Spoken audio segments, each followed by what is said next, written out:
report.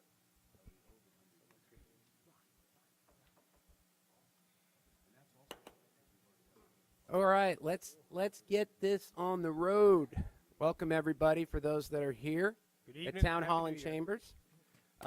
Did we not correct the video? No. Okay, so apologies. Notification was put out on Facebook, but there is no video tonight, so if you can hear us, I'd only imagine to paint the view that you got 5 very attractive human beings here at council, to include Tom Bridges. So, Oh, thank you. all right, let me start. We got Pastor Dan tonight to lead us in invocation. Dan. Thank you all. Thank you very much for having me again. I love being here, and it's always an honor and a privilege. So I selected a verse from Psalm 48. Love this one. For this God is our God forever and ever. He will be our guide even to the end. Always counting on God to guide us and continue to direct us into where we need to go. Let us pray. Gracious and loving God, we give you thanks for this day. We give you thanks for this council, this community, and all that we do here. Lord, we pray that you would continue to guide this team who leads this community, give them wisdom, inspiration, guidance as they would lead this community into the new year, into 2019, and give them wisdom and grace. All these things we pray through in your name. Amen. I pledge allegiance to the flag of the United States of America and to the republic for which it stands, one nation, under God, indivisible. Something like that. It's all good. It's all good. All right. Hey, thanks, Pastor Dan. Appreciate that. Always good to see you. Like Dan. You're right. Maybe a little bit more senior. With that, again, welcome everybody, and I make a motion to adopt the agenda. All those in favor? Aye. Motion passes. The consent agenda. Before I motion? I'm looking over at Joe Dan. I don't have any this time. Nor do I. So a motion to adopt the consent agenda. All in favor? Aye. Aye. And the motion passes. And we have 3 special presentations tonight. Ms. Dwyer? Hi. Oh, okay. Good evening, everyone. I'm Tanisa Jones, a Public Affairs Specialist with the Small Business Administration. What I'm here to inform you and the public is that SBA is still here providing assistance after Hurricane Florence.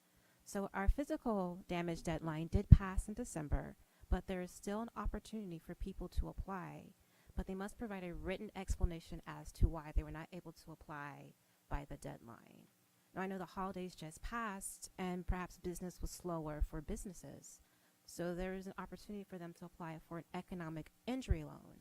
That is a loan that provides working capital to keep the business running, to help them meet payroll and to pay the bills and to keep the lights on.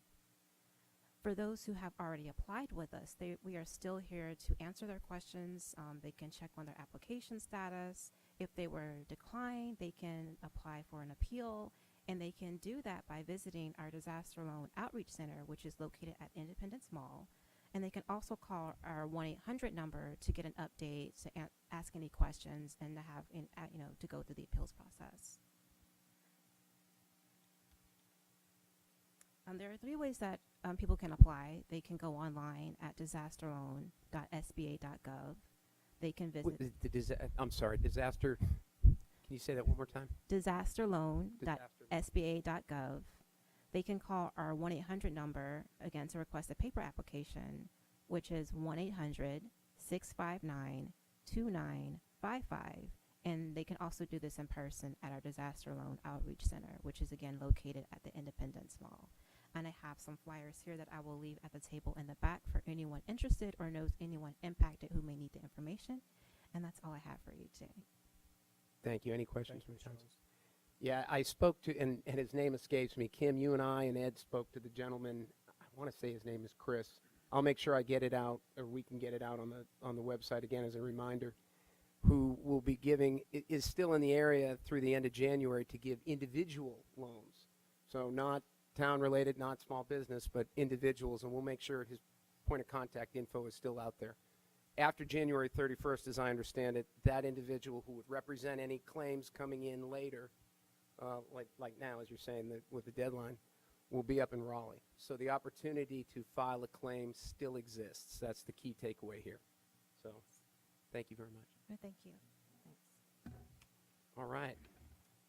Been looking forward to this. Elaine? So contrary to popular belief, Carolina Beach was not founded by Long Islanders. And as evidence to that, Miss Elaine Henderson from the Federal Point Historic Preservation Society, the president thereof, has a presentation for us tonight. Been really looking forward to this quite a bit. Thank you, Mr. Mayor and council members, for having us, and so that we can share a little bit about what we do at Federal Point Historic Preservation Society, and which is just across the parking lot. And also, when I finish that, I'm going to give you just a real short history lesson. Dad? It's not working. The red dot is working, but the advance is not working. See if you can get it. Okay. All right. Thank you. Oh, I might want to use the red dot. Okay.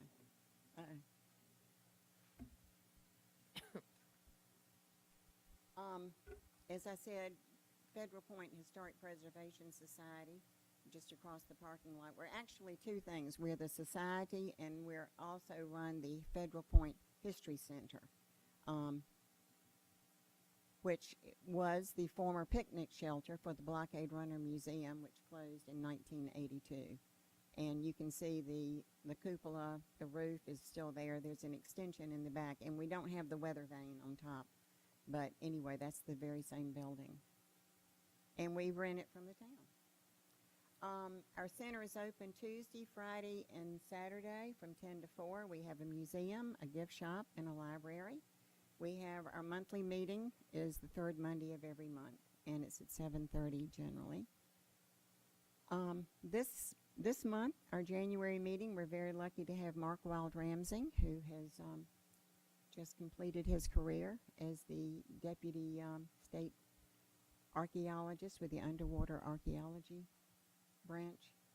And he was the project director on the Queen Anne's Revenge. And he's written a book, Blackbeard's Sunken Prize, and he will be with us Monday the 21st and tell us about how the ship was found and how it was recovered and how its identity was identified.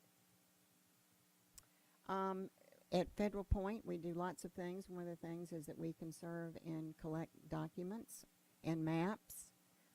These are a few examples of a 1925 Book of Ordinances for the town of Carolina Beach. Section 6 is the cow ordinance, and it was unlawful to have a cow in the town limits during the months of June, July, and August, and the fine was $5.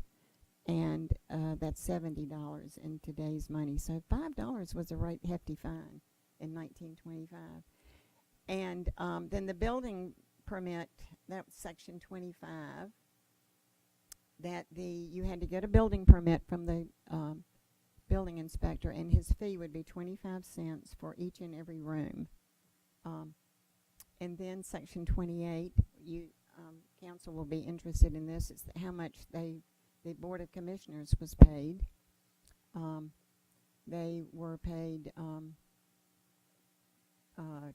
let's see, $2 for every meeting. And they had to have meetings in May, June, July, August, and September.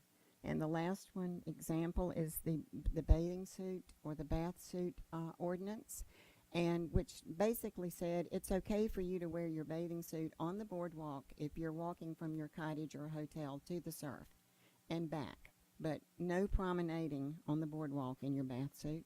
Or this was also a $5 fine. Whoops. We collect images. This happens to be after Hurricane Hazel. This is the Breakers Hotel. The Breakers was located at the corner of Ocean Boulevard and South Lake Park. It's Sea Colony is there now. It's right next to Pelican Watch. And the thing that fascinates me about this photograph is that the Breakers Hotel was brick and then it was later covered in stucco. And you can see it's pretty, and they demolished it after Hurricane Hazel. But look at that shower stall and the toilet. They're still intact, even though the floor is gone. We also collect videos. This happens to be one from Dr. John Watts Farthing. His son, John Jr., is a friend of mine, and you're going to see the Curie Pier here in a minute. This is just an excerpt of this, and this is what was remaining of the Curie Pier after Hazel. We have an awesome website. We have a lot of archives, and most of them are digitized and are on our website. And often when I'm when I'm doing research, the first 3 or 4 or 5 entries that come up are from Federal Point Historic Preservation Society, so that always makes me feel really good. We have exhibits. This is our exhibit in 2017, World War I, and the mannequin is wearing an authentic, one of our members, her father, was in World War I, and this is his uniform.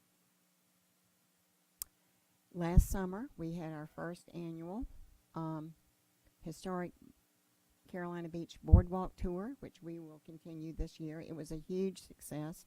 We're going to extend it a couple of weeks, maybe in August, because when we ended, a lot of people still hadn't had an opportunity to do it, and so we decided we're going to expand it a little bit. We also have a plaque program. This house survived Hurricane Hazel, and it's still going strong, built in 1940.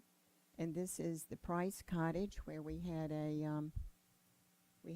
good time that day with the Price family and members of our society, and Mayor Benson and Councilman Pierce and Bridges came there on the porch there, lined up. This is a great old house. It also survived Hazel. We do presentations. I'm sorry, do you know how many plaque houses that you have in Carolina Beach? Sorry, I didn't mean to interrupt No, you, that's but I okay. didn't want you to That's pass okay. that. We have a list. We have a Is there list of them, but we're trying to rejuvenate our plaque program, and we just did that one where you guys came, and we have another one that she just got hers. She doesn't want to have a party though. And then we have another one that's in the process. And let me say that we have the applications. We can walk you through it. And the biggest thing about getting a plaque is getting your deed researched all the way to the very beginning.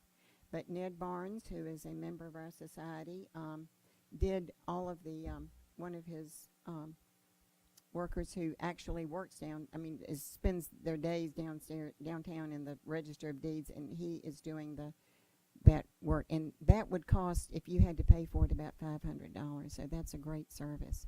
So if your house is 50 years old or older, usually it's $75 to get a plaque. 100 if your house is 100 years old, you get a special gold border around it. But beach houses are only 50 because of the hurricanes. But anyway, we do presentations. Carolina Beach School this fall. Let's see, we did one at the Wilmington Rotary Club, Wilmington Civitan, and the Carolina Beach Presbyterian Men's Breakfast Club, and they fed me too. The number one question we get at the History Center is, where is Federal Point? And just basically, it's between, it's the land from Monkey Junction to Fort Fisher. This is a 1937 map of New Hanover County, and at the very top, you can't see it very well, but it says Harnett Township, and the middle one is Masonboro Township. And to give you a couple of things that are here that you would know, because there's not much on this map. Sunset Park, you can see where that is, and then Silver Lake. Silver Lake is in the neighborhood that's called Silverterra. It's off of Carolina Beach Road. So you can see Federal Point label is just about where Federal Point is now, because it's not very far from Silverterra. And you see Carolina Beach and Wilmington Beach and Cary at the tip there. Now for the little bit of history. In the 1860 census, there were 72 households on Federal Point from Monkey Junction to Fort Fisher. 8 of those were listed as colored or mulatto. And of those 8 families or households, Alexander and Charity Freeman were one of those. And they were one of the largest landowners in New Hanover County. They started out with about 99 acres near Myrtle Grove, and they later acquired 180 more, and then their son and Robert Bruce Freeman and his wife Catherine ended up with over 2,500 acres from the Cape Fear River to the Atlantic Ocean. And of course, they are the grandparents, great-grandparents of the Freeman family that's in Seabreeze today. Captain John W. Harper was a steamship captain, and he had several steamers over the years, and you can see those listed at the bottom. From 1870, he made a mail route daily to Southport and back. And in 1889, he started stopping at the Rocks. The Army Corps of Engineers had just finished closing New Inlet, and it was the buzz all around town, and everybody wanted to see what it looked like. And so he would make stops. People would ride the steamer just to see that. And then the Fort Fisher Fishing Club actually started in 1882. And then in 1883, you could, for 50 cents, you could take a moonlight excursion down to the Rocks, and you would have a sheep's head supper at Mayo's Place for 50 cents. And in 1884, there were actually 2 cottages for rent at the Rocks. And you can see his steamers there. Now, Joseph L. Winter, who was a Wilmington jeweler, he was from Philadelphia. He loved to ride that steamer. And so one day he asked Captain Harper if he would let him off at Sugarloaf, which he did. So he walked all the way over to Myrtle Grove Sound, which is what we call the canal now. And he and his wife decided to buy a large tract, which they did in 1880. And they laid out a town, laid out streets, and they named it St. Joseph. But it never got off the ground because of the remote location, and there was no transportation. But the Winter family and St. Joseph Street remain today. Now this is not 1880. This is in the 1930s. But I want to show you where St. Joseph would have been. That's the way Myrtle Grove Sound looked like before the town dredged and widened it and made the canal. So you see the north end is on the right, and the town of St. Joseph is across Myrtle Grove Sound. He bought the land up to Myrtle Grove Sound. He didn't go over to the beach. But that came later. Captain Harper and some investors started the New Hanover Transit Company in 1887, and that launched Carolina Beach into being a resort. They used the steamers and a little train to transport people to the beach, and they also built a pavilion, a dining hall, and the Oceanic Hotel. And so in that summer, he started taking passengers. First, he went down to Sugarloaf, which is the bottom arrow. And 2 years later, he moved his dock up to Doctor's Point because he couldn't. It wasn't deep enough. Wasn't deep enough for him. The port wasn't there.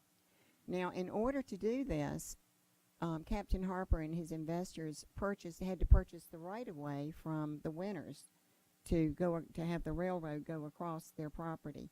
But he also purchased a 24-acre strip of land from Robert Bruce Freeman for $67.50, and that land is essentially the north end of Carolina Beach today. This is a picture showing the steamer at the dock, and people are getting off the dock.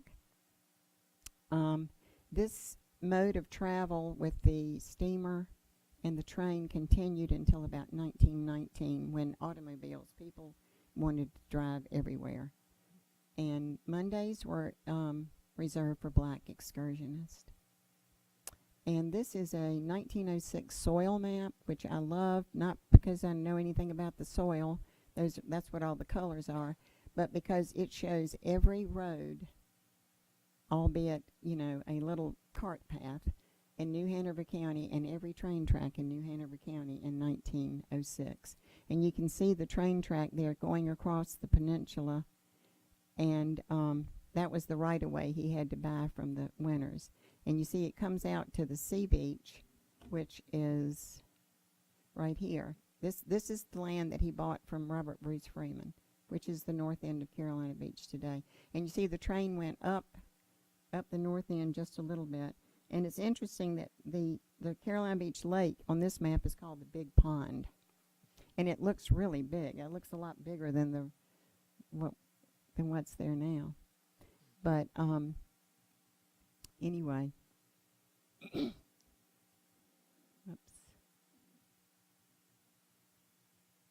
And this is a photograph of the Shoofly train headed to the beach. And that would be, those trees in the background would be the Brunswick County side of the river.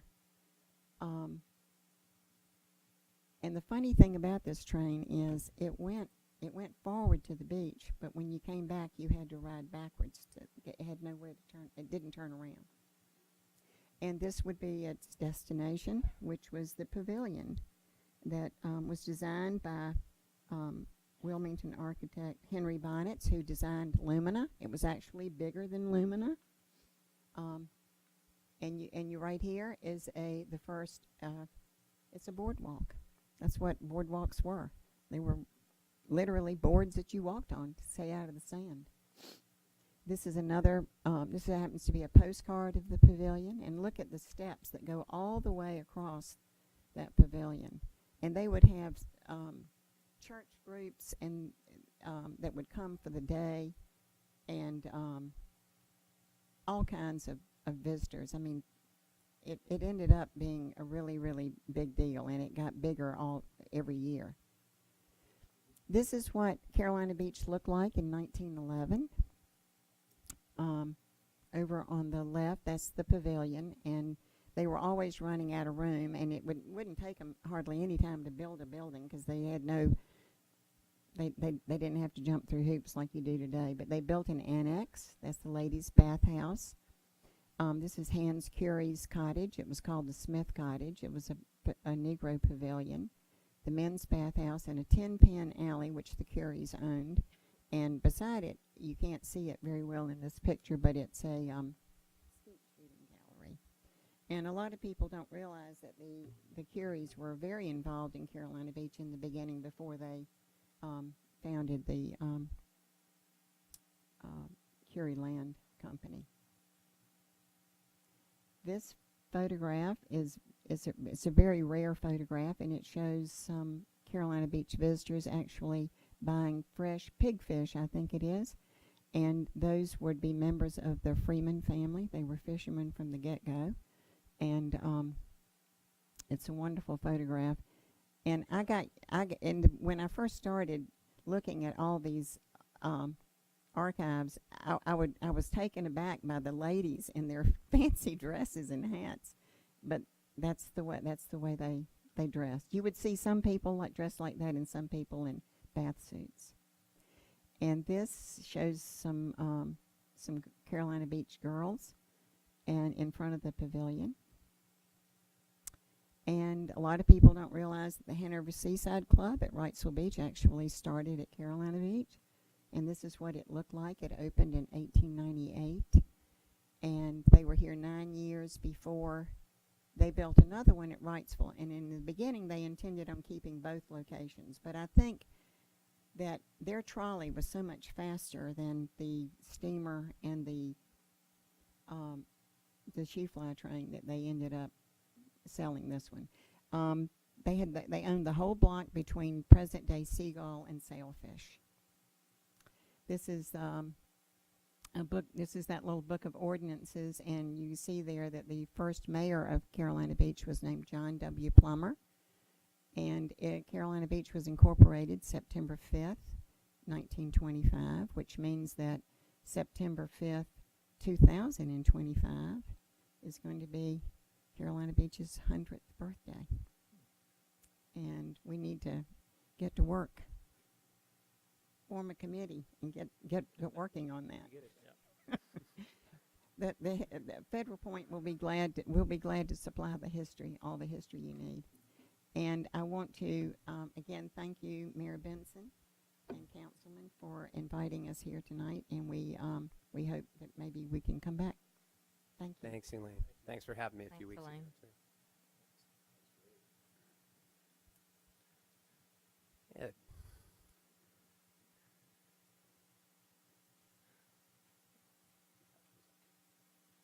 Just so before Ed moves on, I think we have some members of the Federal Point Historical Society here. Would you guys just raise your hand, and so we see you? We know I see you back there, and these are the guys you have to thank for all the hard work that gets done over there. So thank you very much for being here.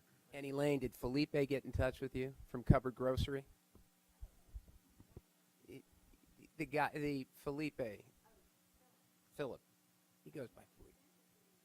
Yeah, good. Okay. Thank you guys for everything.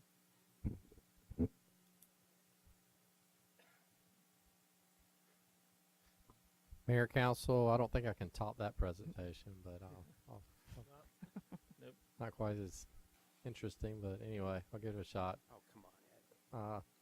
So starting off, we are still going through our Hurricane Florence recovery efforts. We are still meeting weekly with FEMA representatives. Our next meeting will be the 16th. Our finance department has been working very diligently. Debbie, Dex, and Lindsay have worked really hard on this, and Bird Dog and getting all the information into the FEMA portal so we can work on getting reimbursements. Debris and emergency protective measures is our first submittal that will be going live with FEMA next Friday, and so that's going to be a $650,000 reimbursement approximately. So once that goes live, then it still has to go through all the FEMA channels, and we don't know the exact timeline of getting that reimbursement, but that's the big chunk of our current cost will hopefully be coming back shortly thereafter. And Ed, for the public, that's money we've already put out to pay for things that we're being reimbursed for. Absolutely, those are that $650,000 is all your debris and emergency protective measures that we took, debris management and emergency protective measures we took during Florence. So those were our two biggest ticket line items, and that's what finance worked on first to get those two out so we can get those reimbursed. And the remaining projects are still ongoing, and so we're still collecting those invoices and putting those together to go back to FEMA. Okay. So our next inspections I put down here under number 4 is January 16th. We've got some of our Parks and Rec categories, which we've got some damage at the lake, Whitechapel Park, Boardwalk, Town Marina, and then the last one, the east and south bulkhead failure.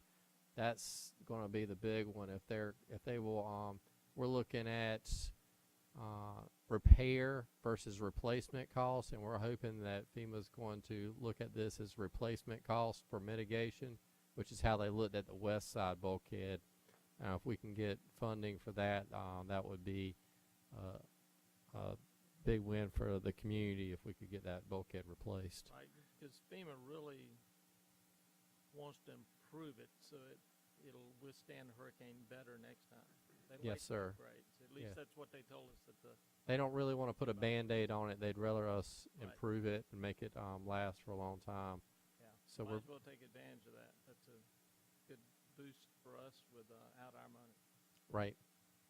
Good. We will have to float those costs, just like we're floating those costs now.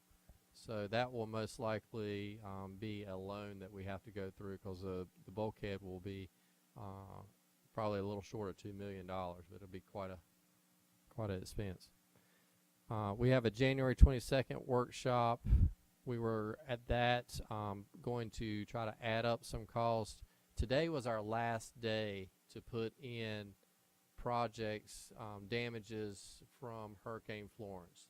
And we actually added one today, and it was a large one with a stormwater pipe off Lake Park Boulevard that failed, and it was just under $200,000. In addition to that, there was about $150,000 that we've got overage of what you've allocated now, and we're also received a Homeland Security grant for a multiple event response trailer, MERT is what it's called. So that's also reimbursable, but we'll ask for funding for that at your workshop in January or later this month. So more money that we have coming back. Island Greenway, we've submitted $723,560. Cape Fear Multi-Use Path, $114,289. We're looking at that money to come back late this month or early February. That will be coming back to the town from those projects. Ed, those go back into the general fund reserve account. Yes, sir. That's part of what we responded to the LCG with on our fund balance drawdown. Those go directly to that fund balance. Yes, sir, they do. Okay. Along with those going to the fund balance, there's about $180,000 pending for reimbursements that we're continuing to pay invoices for. That, because it's still ongoing, will probably be late spring, early summer before we see that come back into the fund balance. Stormwater, I gave this update last month. Just wanted to update you on where we are with it. We met with our engineer and the public's engineer earlier, I guess it was earlier this week. And we are working through we have a stormwater pipe that's going through that public site to reroute some of that water around Lake Park Boulevard. So that project is moving forward. The Texas Snapper is, last month it said 6 months there. We are moving forward on that fairly quickly, and I think Gil sent out an update today on that. Yep. We do have the Program Logic and Pump Tech folks are meeting with our stormwater crews this Ed, month. I noticed that Jodian didn't get it. I don't know whether the other members of council did. Gil's note today on the Texas Snapper pump station that included plans to scope the line out at a low tide all the way out through Curie Beach. I don't think He might, if it I might know have just. it might have been to us. I'll make sure all our council get that Okay. update. So if I was thinking it went to But everybody. just the specifics of that, to include his thoughts on perhaps another pump and a storm pipe going west to the sedimentation basin to divert Yes. all the storm water that way as opposed to pushing it down through Curie into the ocean. We had discussions of that with the engineer. We're thinking that might be something that the engineer's going to come back with and say we can pump the water back west towards those basins towards off Alabama. Alabama. Yeah. Right. Right. The other projects 3 through 5 are also still moving forward with surveying, and some of the engineering is just pending that surveying coming in. Several of you have asked about Henniker's Ditch. We are getting a scope of work out and to contractors this week, so we're hoping to get that out and something back where we can move forward on cleaning that this spring. The marina is finalizing what we call phase 3, so there's still a little bit of work to do to the floating docks. That will be finalized after we finish running the electrical and the water under the floating docks. There's a stormwater French drain just on the west side of the sidewalk that we have to install. gangway or the ramp, the aluminum ramp that will go from the landing to the floating docks was being worked on today to be ordered hopefully this week. And then there was some punch list items that I went down there for a little while, but Gil and his crew were down there working on punch list items for the remaining issues at the marina. Mayor and I met with some of the boat captains, and we're looking at updating our policy for filling vacant boat slips. And I think I already talked about update on the south and east bulkhead replacements. So those are things that we're hoping to bring back into your February town council meeting. Oh, I know what I want to say. Just I'm hoping that to give a positive update at the February council meeting from our meeting with FEMA is what I was hoping to. I hope to give good news after that. So we'll have to wait and see. We talked about bathrooms quite a bit. The 1708 Canal Drive is still moving forward. We're waiting for the engineer to finalize plans. That's the one way up on the north end on Canal Drive. We finished Alabama, which is the picture on the right. And that design is what we want to do at the boardwalk bathroom. So that's what our crews are going to move forward to and make it look similar. Ed, have you guys looked at, is that in the same location, or did you look at the possibility of moving that closer to the trash facility there, down on the boardwalk? The boardwalk ones, or the oceanfront ones, is the ones we were going to renovate. We could not do over 49% renovations on those. So we're The just existing one. The existing one. The picture on the left is what we were looking at, and we had the discussions about at the last council meeting. And I was looking for direction tonight, maybe on that a little bit more. And that's you're looking at here. I'm gonna put my cursor on it. Canal Drive, Cape Fear Boulevard. So Seacoast building the building here with the restaurants windows over here, and we pushed the buildings to this side. So there's two separate buildings for bathrooms, and that's because all of the utilities that are underground, electrical that comes through the middle of the property. The designers got all this ramping built over here, but we could do away with that ramping if we flood-proof those bathrooms. So that's an option. If we don't flood-proof, we could do away with this building because we could put storage underneath the bathrooms. Do we have a better rendering than this of what, I'm sorry, it's kind of hard for me to look at, of what it would look like? We don't have a rendering, like a sketch Yeah. of what it. I mean, it's kind of hard to look at that for me and tell what it's going to look like on that lot, Our, right in front of the restaurant. Our thought was it would be, the beach design similar as the lift station next door. You could never tell it's a lift station because it's got that beach look to it. What would be the height of those buildings? They would be fairly low if we flood proof them. If you don't flood proof them, then they'd have to be elevated, is it 10, 12 feet? It's looking about 7.5, 8 feet off the ground. 8 feet off the ground? I think maybe just trying to get an idea of what they'll look like with, in the Right. foreground of new construction. That Right. it's going to be rather appealing. Right. So yeah, if you flood proof, then they won't be much more than 10 feet tall. If you don't flood proof, then you're doubling the height of them, and you're gonna have ramping over here. If Jeremy, you do are those flood in proof, then a this will V- be all like green area. Are they in a VE or an AE zone? This area is in an AE.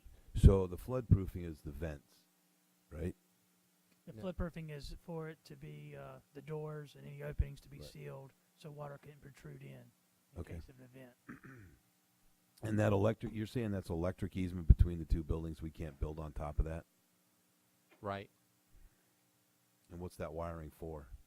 It all comes through this transformer that comes through here, and there's additional wiring. This is all easement through Yeah, here. no, I was just hoping we could put the two buildings together and back up the plumbing back to back, and you could, but you're Right. saying you can't do that. You can't encroach on that. Can't put them together. No. And the ramping, you're showing that ramping as proposed handicap accessibility has to go that back and forth to get to the elevation if they're elevated. If they're not flood-proof. So at some point, will you get a cost estimate on the ramps versus the floodproofing? I would sense that we would probably be more inclined to floodproof them and keep them down and more tastefully done, as long as it doesn't get too. It's got to be close to a wash on all that ramping. That's a lot of wood structure to go back and forth and to get to the elevation. It is. And it's just going to look a lot bulkier. It's a lot more long-term maintenance. Those wood decks, we have enough problems with our boardwalk access. If we could look at what it costs to floodproof those, I think it'd be interesting to see those costs. Which ones? We are trying to get those costs. We haven't got that yet. Have you? No. Okay. So before this plan for that bathroom facility moves forward, is that something that council will vote on? Yes, I know there was some discussion last month, but we would want direction to move on from council to move forward. I mean, I'd have to know the total cost and see a real rendering. I didn't really like it there. I don't think it's aesthetically the best spot for it, but we talked about if you couldn't get it any closer to our other area. I mean, think I don't that's know. what I they kind of did. like it. Yeah. open space. They did shove it all the way over. This shows it shoved all the way over to the lift station. Oh, okay. All right. But, Ed, I think a rendering would be good. And then can you remind us whether this was a budgeted item this year and how much we had in the budget to construct this? Or is this? There is money for some of the renovations that we're doing, but there's not money to build these, so we would have to budget for it. So if we could just, before we move too much forward, get a rendering and see exactly what the total cost of that new facility would be. Okay. That's what I want. I don't Yeah, want the rest I'd of it. like to see what it looks like. Oh, I want whatever Leanne wants. Exactly. I just want it to look nice and be nice and, Make sure people at home, since they can't see it tonight. We have a budget retreat coming up on January 23rd, and this is the tentative schedule. And again, with your input, but I thought we'd start out with looking at, we won't have all our revenue projections, but we can look at our anticipated revenue sources and talk about revenues coming in. We have talked to, I think, each of you about a portion of a pay study that was done this year, and then look at options for extending that. And we've had a lot of discussions about exempt versus non-exempt employees and some differences in how we track those employees. So I thought that would be good to go over with everybody, see if there's different improvements that you want to see with how we're managing that process. And then one thing with the joint land use study that we were asked to do as we're moving forward is what are our future needs in the Matsu buffer zone. So I've asked all the department heads to start putting that list together and have that ready for you so we can have those discussions that day as well. And then the last part of this, and I thought this would be interactive with you and department heads as well, is you usually do this later on in the budget process. This will be before they build out all their line items, but look at what they're proposing or thinking about for the new year. Go ahead and get ahead of that a little bit earlier. Are we going, and I'll just throw this out there, I don't know if Debbie has any plans to, at the retreat, have maybe an update or just some information on the fund balance and some of the information that you just talked about, and before we go into the budget season, can we be updated on where we're at with that? Sure. If you could add that. And I guess this is probably a relatively, hopefully an obvious question. We've asked our new town manager to join us. He's going to come out for a day or two for this meeting. Is that correct? Yes, sir. So I'm assuming that you will or have run this agenda by him, and you'll have some discussions on what he can expect, and then maybe so that he's not walking in cold, just looking at an agenda. I mean, can we start getting those communications going now so that he's prepared to interact and watch and participate? I have been talking to him a little bit, and he's I've been copying him on your updates and letting him know what we've got going on. I've also been I think we copied him on the weekly update we did for the one we put out for department heads.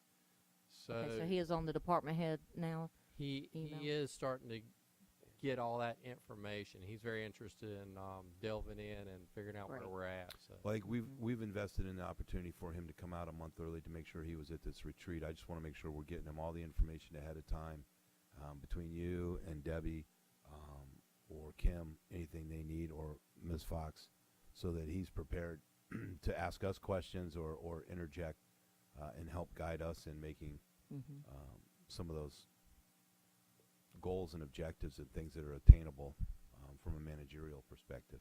I think that's important that we get him That's right. buying in as much as possible.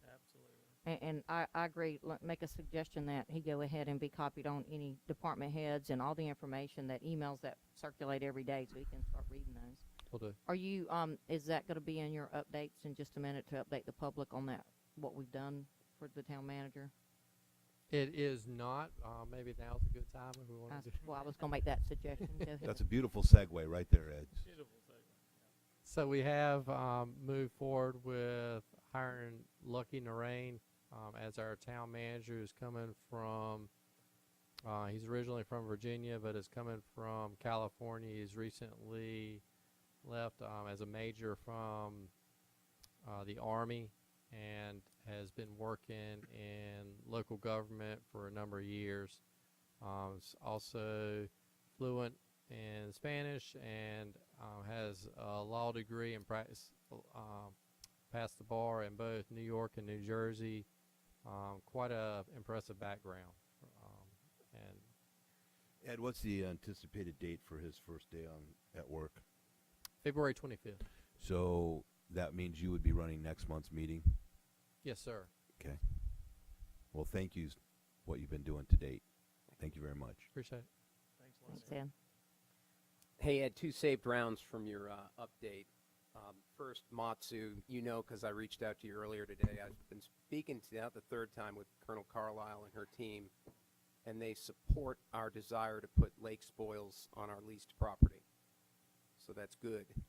Tied to the joint land use study and what we want in a long-term lease, let's include that along with some of what the department heads are going to discuss with us, so that it's, you know, it's Absolutely. cogent. And then I had told her today that you would get the numbers to her on what amounts we'd be looking to place, maybe a duration, you know, phasing of how that might look, you know. Notional timeline right now, because that's all we could give them.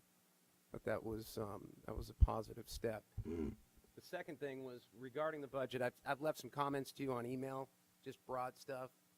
Some of the things that I didn't like last year that I thought were backwards were beginning with the expenses instead of the revenues, taking maybe a different approach. It sounds like a fresh start to this, and for those who've been on council longer, maybe this looks different than before, but I like what you've got laid out for now, and, you know, I look forward to it, and happy to have Lucky here in 2 weeks.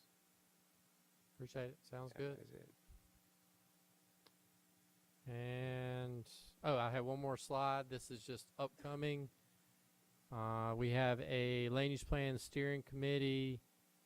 There's a website where you can get more information. I have up here. I know our media's down, but it's www.carolinabeachcamoupdate.com. That's 6 p.m. on the 16th. The 17th, we have Canal Drive Committee and Freeman Park Committee. We're off on the 21st for Martin Luther King Jr. holiday. We have a council workshop on the 22nd. We have a Freeman Park update. Canal Drive Committee is going to do a presentation. We are going to talk about Canal Drive, Carolina Beach Avenue improvements, maybe some grant money there. We talked about paving those streets, so we just wanted to start those discussions.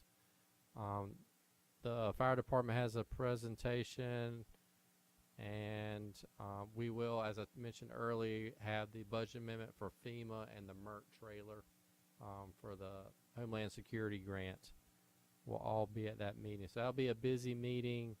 There's a MAC committee meeting that day, and then the retreat the following day, as well as that evening will be Harbor Commission. So 2 real busy days there. And the 28th will be Bike Ped. Joint land use study, I don't. So we're getting our $2 a meeting? I was paying attention to that. I just want to know. Joint land use study continues. I don't have the next date on my calendar It's yet. 29th. 29th? Okay. Right. And 29th for the policy committee, we'll be meeting up with, which will also be with the Matsu leadership too. So tying that stuff together, what we want to see in a long-term lease between now and beginning, discussions with Malcolm on the 16th, her deputy, that would be good.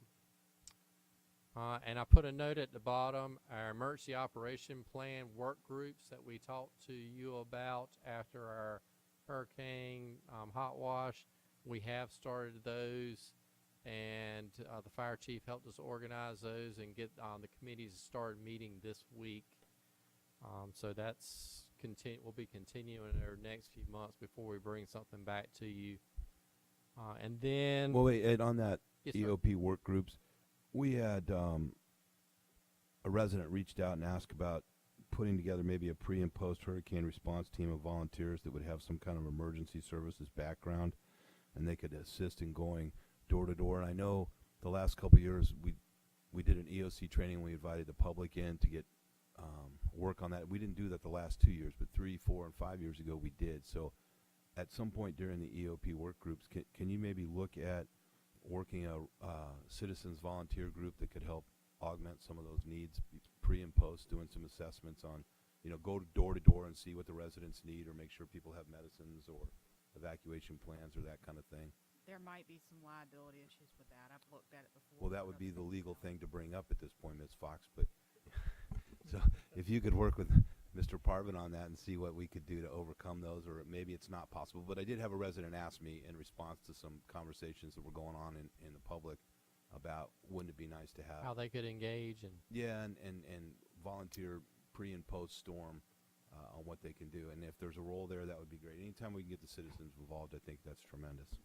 I know in the past we have had volunteer groups, hurricane volunteer groups. So I'm not really sure if they went door to door or anything like that, but I know they were in town hall and answered phone calls and questions. So Ms. Fox, if you'll let us know what we can do so we don't get in trouble. one more, and this is a tentative date, so I didn't put it on here, and it's a little ways in the future, but I think some of you are interested in it. March 13th at 9 a.m. we were going to have a builders workshop to go through all the code changes that have occurred, and just to walk through some planning, zoning, building, code enforcement, those issues, just more of a educational thing for our builders. And we're trying to do this at least twice a year, and we've got an email that we're sending out to all the builders to let them know if we are implementing changes. So we're doing this now, and hopefully we're going to. It's always when things change with the new budget coming in. It's an impact for those builders because what they're used to, the same forms, and there's always little tweaks to it that that we can do a better job of letting them know. So that's what we're trying to. What time? That is March 13th at 9 a.m. is what Jeremy and Daryl and I talked about putting in place. So it's still tentative, but I think that's probably what we'll end up doing. Okay. So if we want to attend, we need to let you know so there's not three of us, or? Yes, ma'am. Okay. That'd be fine. And I want to piggyback on the town manager thing really quick. If possible, tomorrow, if you could send him a copy of the audio tonight, as well as maybe even touching base via phone call, give him some bullet points on what we spoke about, as well as an email, so that way he's in touch with everything that we're doing as of right now. I'm sure he's listening, Joe Dan. Just to play it safe, I would love. Audio and email? What? I'd send him audio, I'd send him an email, and I'd give him a phone call. Oh, okay. The more that we can be proactive to keep him in the loop of things, the better. I'll touch base with them in the morning. I think that's it for me. Thanks, Ed. Any other questions? All right. Okay, with that, we'll move to public comment. I've got 3 people who'd signed up. Just as a reminder, when you come up, state your name, your address, 3 minutes to present to council. Those who have signed up right now, Derek from St. Joseph Street.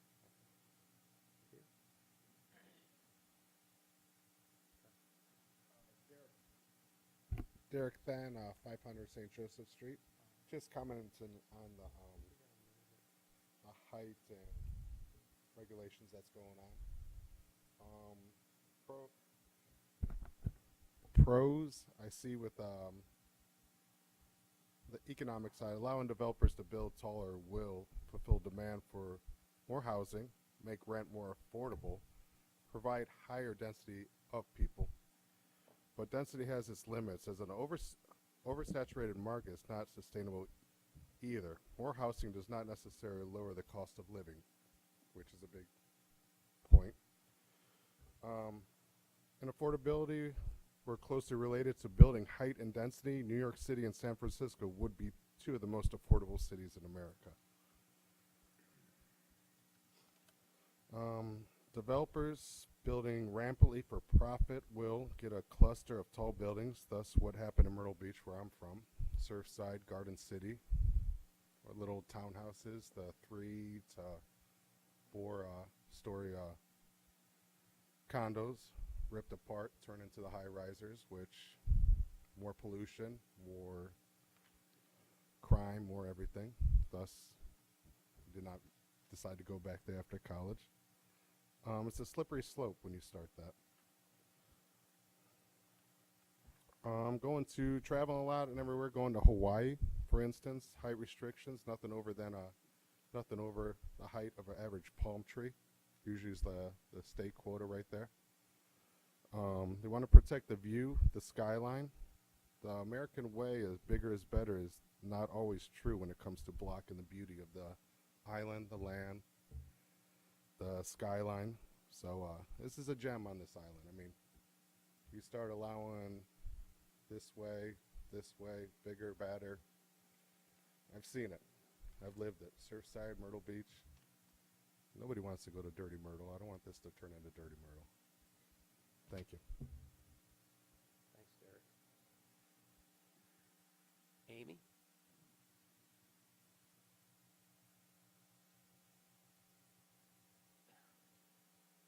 Hi, guys. Hey. Can everybody hear me? Okay, great.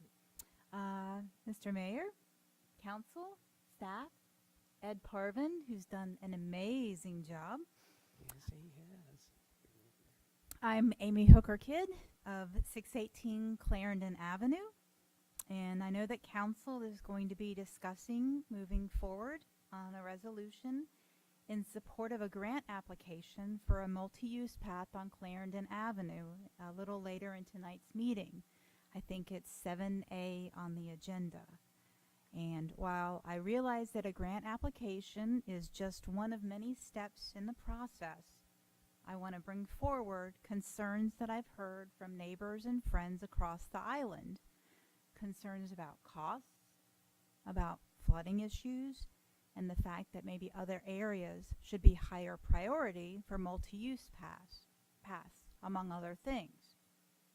But because we're so early in the process, and there's a slim chance that we might not even get the grant, I think we'd all agree that now isn't the right time to go into the details of those concerns.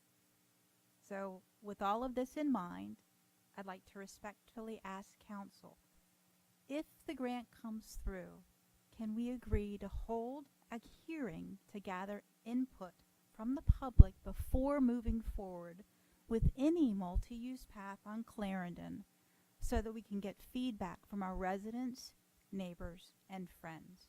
Thank you. Well, I can answer that in advance. Yes. Thank you. We will absolutely have feedback from the public. We don't know if we're going to get the grant or not. Jerry's getting really good at getting grants, though, but we absolutely will have public input on that process. Thanks. Really appreciate For sure. it. Thanks, Amy. And Mary Weber.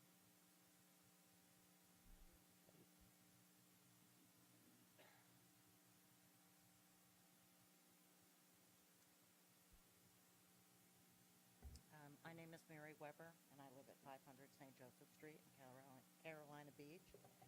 And I want to say good evening to you all, and thank you for the opportunity to address you. I'm here to talk about my unhappiness with council considering changing the height requirements, the setback requirements, making it so it's not equal setbacks on all sides for buildings over a certain height. And my neighbor Derek already spoke to you about how that it could affect the kind of lifestyle and the beauty that we have in this community. But I'd like to talk about it from a different perspective, and that's the land use perspective.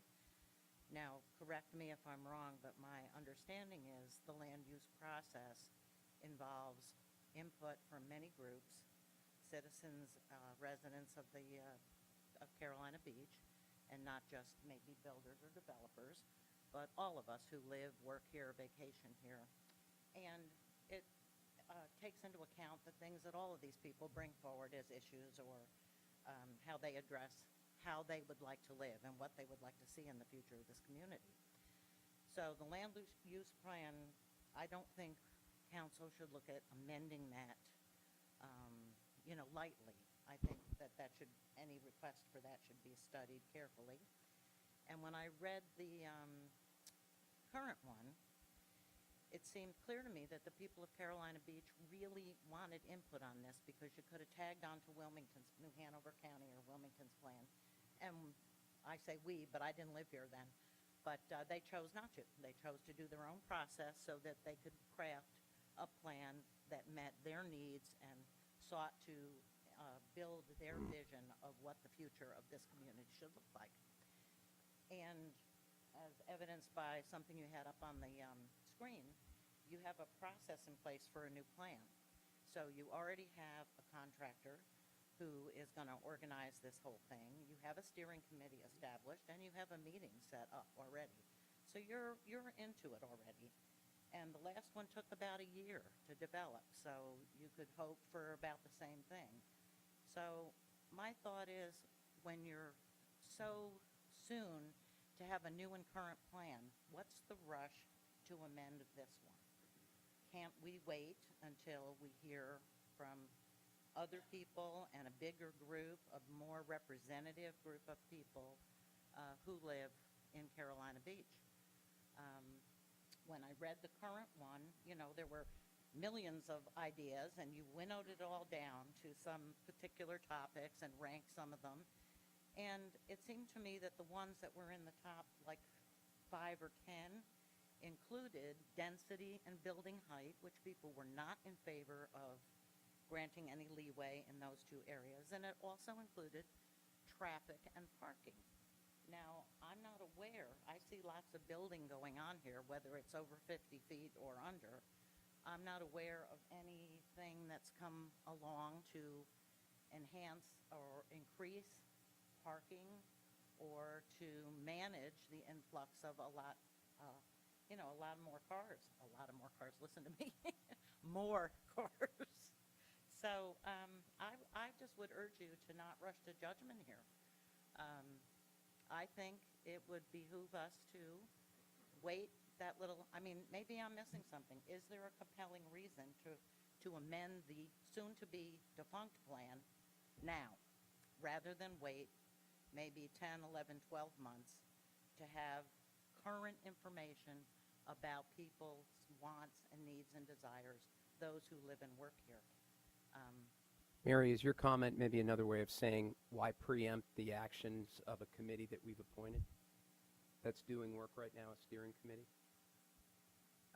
Put another way, if we've asked the steering committee to come up with recommendations for a land use plan, let them run that course through the timeline allotted? Yeah, that's what I'm saying. Let the new process run its course and get current information. Get a land use plan that reflects here and now, rather than jump in and amend the old one that, as soon as the steering committee completes its work, is going to be obsolete.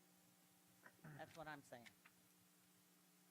Unless, like I said, there's information that I don't have. Well, and Mary, I was going to say, I think we're going to have a presentation from staff here shortly, so we'll all get a little more information on. Yeah, So the maybe staff I is should going to give us a do that presentation next. before I spoke. Yeah. So we'll see, Okay, and well- we're seeing it for the first time, the staff presentation too. I was just trying to condense your point. That's what I was. I know, I do run on. No, no. But thank Thank you. you for bearing with me. Thank you, Mary. Thanks, Mary. Thanks, Mary. Would anybody else like to come and approach council?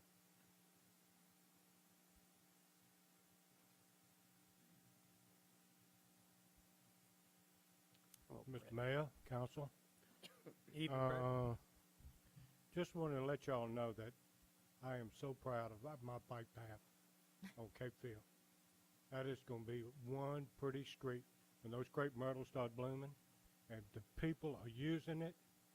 I mean, like this weekend, it was 70 degrees. I mean, it had to be 200 people going up and down it all day long. So, thanks, Jerry. He did a great job of coordinating, and thank y'all for voting for it. Appreciate it. Thanks, Brett. Thanks, Fred.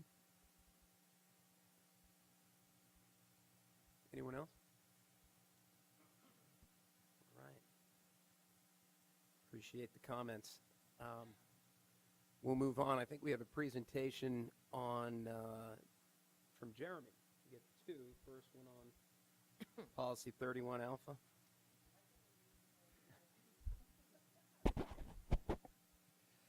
Yes, sir. Good evening, Mayor, Council. This is a two-parter item where we're dealing first with the land use plan and its policies, and also with the zoning ordinance and a change to amend it. It's the same issue, but it is two different documents and two different motions that are involved. And the land use plan is, of course, the vision of the community, and it's just a plan. It's not law, but it is important because it was a requirement by CAMA when it was the Coastal Area Management Act of 1974 that made sure for coastal communities had to have a plan and some forethought on how development was happening and occurring within the town as it relates to coastal resources.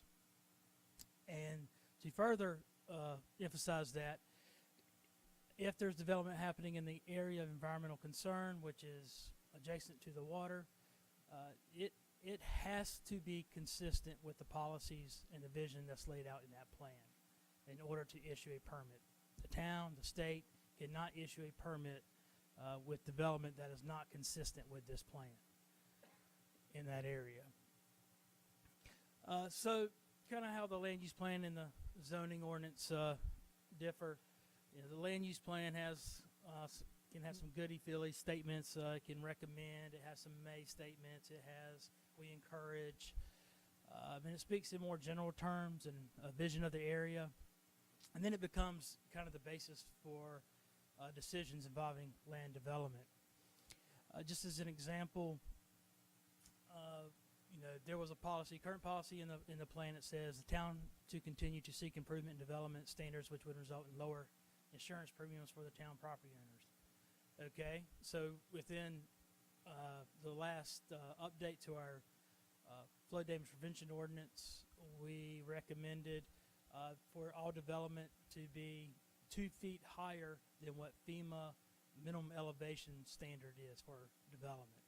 So what that did, and council adopted it, and it reduced the flood insurance premiums by half if you go 2 feet above the minimum requirement for to elevate your house or building.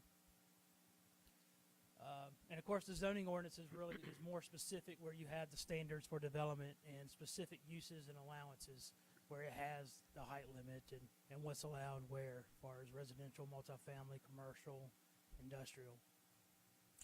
So to get into the amendment of the current land use plan policy,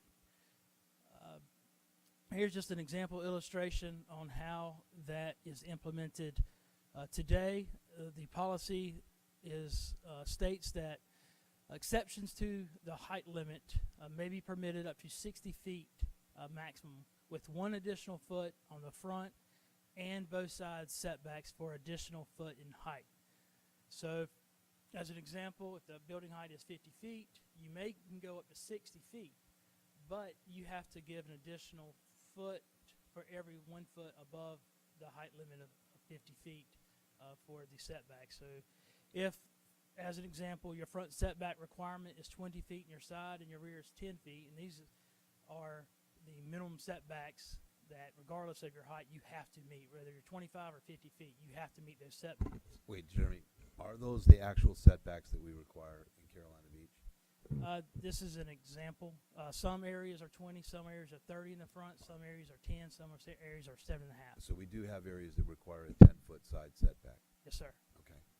Because I mean, most of what we see is the 7.5-foot side setback in residential. Is residential. 10 foot, you get into commercial. Okay, so, but just so we're clear on what we're talking about, which zones, because I saw you were talking later in this about MX and T1 zone, where are the 10-foot side setbacks required currently? Do you know? Highway business and marina business. Are those the only two that require 10-foot side setbacks? Yes. So, for example, the central business district is a 0 lot line. Correct. You can build to the lot corner to corner. Yes. And then our R1, R2, and R3s are all 7.5? 7.5. So we have two zones in town, the highway business district and the marina district, that require 10. Okay. But regardless, you're going to talk to us about if we, under our current policy, we have a 50-foot maximum with the allowance to go to 60 feet if you increase setbacks. Correct. And is that allowed in any zone, or is that allowed in just highway business and marina? It's specific areas that are laid out in the land use plan, and I have a map of those areas. Okay, that would be, so we're talking about increasing, we're not talking about increasing heights. You're talking later about shifting where those setbacks required. Correct. Right now, someone could come in, and as long as they meet the current setback and additional setback, they can today go to 60 feet. Is that correct? Yes, if they meet I just want to make sure I understand, because I read that and I started adding 2 feet and 10 feet and shifting, and I didn't understand it. Right. So currently today, someone could build to 60 feet. If you go above 50 feet, the other requirement that kicks in is a conditional use permit. Thank you. That's what I wanted to hear. Okay. Okay, say that again, because Steve's a builder, and he's asking these questions, so I'm behind him. So roll back what you just said. So there are policies that do allow you to exceed 50 feet in height. You do have to come in and get a conditional use permit if you exceed 50 feet anywhere in town. But that's not what we're doing here. Well, they would have to show you when they on their plan that they do meet these policies. So one of the conditions of a conditional use permit, they would have to come in, if they go above 50 feet in these districts, currently, today, they have to come in and ask for a CUP, and one of the conditions that's going to have to be met is they show the additional setbacks. Correct. So you can't just arbitrarily say, I'm going to go to 60 feet today in Carolina Beach by increasing your setbacks. You still have to get a conditional use permit, which goes through a planning and zoning and a council process for additional conditions. Correct. Okay. Just want to make sure. So if a development decided to go 56 foot in height, above 50 feet, 6 additional foot, and those were your minimum setbacks, you would have to increase your side yard by 6 additional feet. So in this example would be 16 feet for each side yard and 26 feet for the front. And so a cumulative approach allows to flex that extra feet you have to assume to allow maybe for access on one side, a fire lane. So there's some benefits to being able to use that extra 6 feet left, 6 right, use it all to one side or the other. Correct, and that is the applicant's And that's amendment. ultimately what we're looking at. Yes. But and the this- idea of increasing, my understanding when the land use plan went through and when staff and the community added those additional setback requirements was to address the bulk and scale so that they didn't have that congested feeling. If you wanted to pick up 6 feet, you had to reduce the width and you had to push it farther back off the street. What that does is ultimately reduces the footprint, right? Which is a bulk and scale question that I think Derek was bringing up, which understand. I mean, you can't just have the same setback and go up an extra and have the same bulk. It becomes more massive. But if you increase the side setback and push it farther back off the street, ultimately your footprint has to be smaller. You might gain some height, 6 feet. But I also read in here, and I just want to make sure I understood that, Jeremy, In no instance can it go above 60. Correct. Other than the central business Other than district the central business for a district. hotel. Correct. Okay. For non-residential uses, which is Non-residential uses, so it could be an office building. Okay, so Yes. non-residential uses in the central business district do have the right to go higher than 60, but that's also a CUP, is it not? correct. Okay. And have to be evaluated under. We haven't public- seen one of those in a while, both for my own knowledge and council as well as the public. We haven't The seen. last something like building that went above 50 feet was in the central business district and was the Hampton Inn. Was one on the Hampton. Okay. And so, can you just help me a little bit more? What zoning districts are we talking about? So I do have a map. Is the next Okay, slide? go ahead, go If I can. You know us, Jeremy. We like Of to the get ahead area. of you. Sorry, We don't- we we're don't want you to already do there. your Getting there. presentation. We want- In our last land use plan update, one of the major issues that came about that plan was height. At that time, height was a very important issue, and we have very specific height policies in our land use plan that you may, more than you probably would see as a general policy statement. It's very specific because of those reasons. And the proposed policy before you would require how it treats those 1 additional foot for every additional height above 50 feet for your setbacks would be on a cumulative approach for your side yard. The front yard would still be the same, but the side yard would be a net effect where you could, it added more flexibility in the placement of that structure side to side. So in this case, if you have your setbacks, you have your building footprint of 50 feet, you meet your setbacks of minimum, but if you wanted to go 56 foot, you would have the flexibility to, as long as you have that 12 foot of area that you have to have open space setbacks on, you could push the building to one side where you would give 10 feet on one side and you could give 2 feet on the other side. Or if you wanted to give the whole 12 foot on one side, the proposed policy would allow for that. So the net effect of the open space would be the same, but it does give the flexibility to push the area, and you would have more open space on one side than the other, push the building. And where this would be allowed is to exceed 50 feet within the land use plan, is the highway business area, is the T1 zoning district that kind of bookends the central business district, along with the industrial, the mixed use west of the central business district, and the marina business district, which is on the west side of Myrtle Grove Sound. And again, is that currently where the exceptions are allowed from 50 to 60 with the 1-to-1 setback? Correct. So we're not adding any new districts. We're not taking any new districts. The gist of this is we're allowing applicants to shift which side the side setback is. They could split it evenly. They could load it on one side or the other. It allows them some design flexibility on placement of the structure on the lot. But they Correct. still have to meet the overall cumulative, as the mayor said, setback. Yes, sir. So we're not giving that is- any more height, just the way No, you the height calculate how they stays the get it? same. It's just how do you treat the side yard setbacks? How you calculate? How do you calculate the setback? And we just kind of took an area and looked at, because really the flexibility when you're moving your building and shifting, you're going to have some lot width. And we looked at areas that were either vacant or maybe prime for more redevelopment. And most of these districts were, 50-foot lots, where unless you had a cumulative of, you could, have a block or have several lots you could put together, but it's currently not configured that way, or it's already developed. I think it'd probably be difficult. But the areas highlighted here, most of it is where you have larger lot sizes in the highway business district, where you have vacant lots. Have highlighted here the Harris Teeter lot or the Putt would be, could have potentially could take advantage of the policy currently, But again, not higher than 60 feet. but not higher than 60. Not higher than 60 feet, and they still have to come through a CUP Correct, if they were want to exceed 50 feet. if they want to exceed the maximum 50 feet. Yes. And is that 60 feet to the top of the building or 60 feet to the highest structure or To the appendage highest of the building? top point of the building.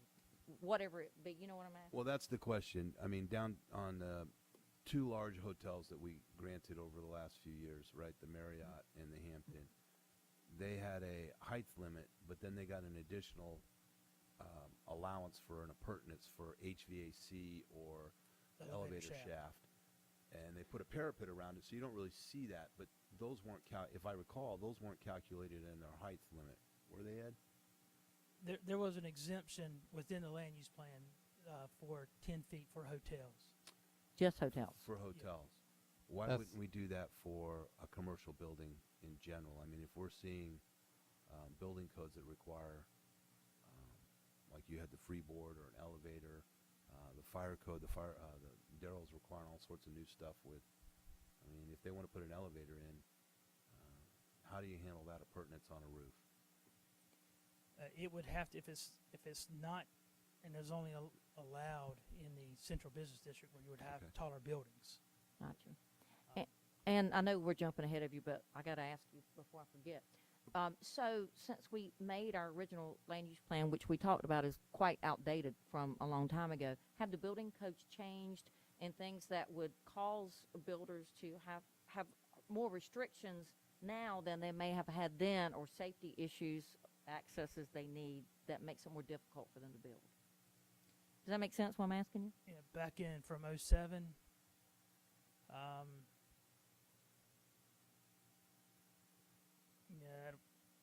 I'm trying to think of building or fire.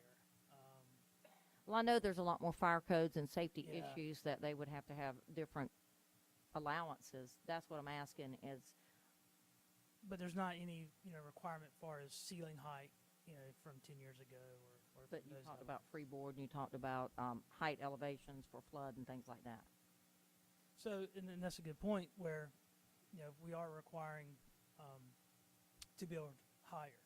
So, you do have your height limit. So if you're requiring to build higher, you do have situations where the building could essentially squish down.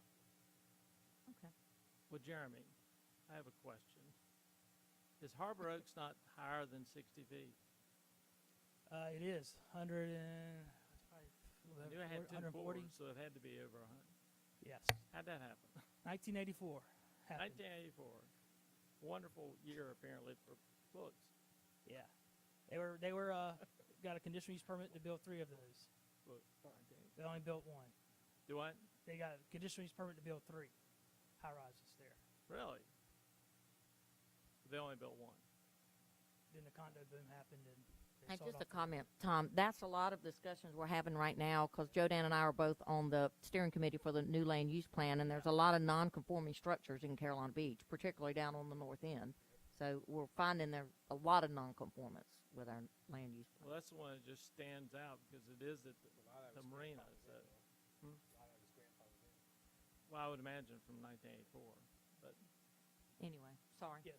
So the process to amend the land use plan is get a recommendation from planning and zoning, town council for approval or denial. If it's approved, it would be forwarded to for CAMA offices and the district offices for certification after a 30-day comment period that they could write or call comments to the actual CAMA office is where they would go to for consideration.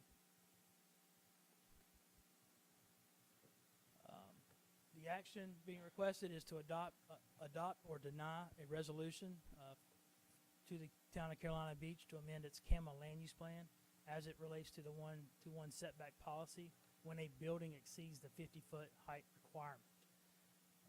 And there before you is the specific policy with the ordinance changed in blue.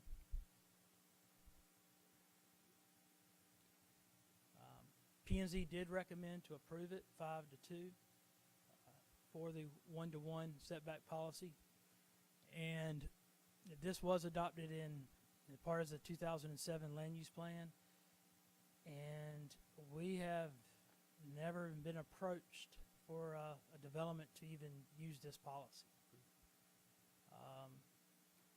So it would give this, a flexibility for maybe this policy to be a working policy that could be implemented within a development. Okay. Well, I'm curious to hear what the public has to come back with any questions and wrap it up before, but with that, make a motion to open public hearing. All in favor? Aye. Aye. Motion passes. Would anybody like to approach council, ma'am? You need you, please. Yeah.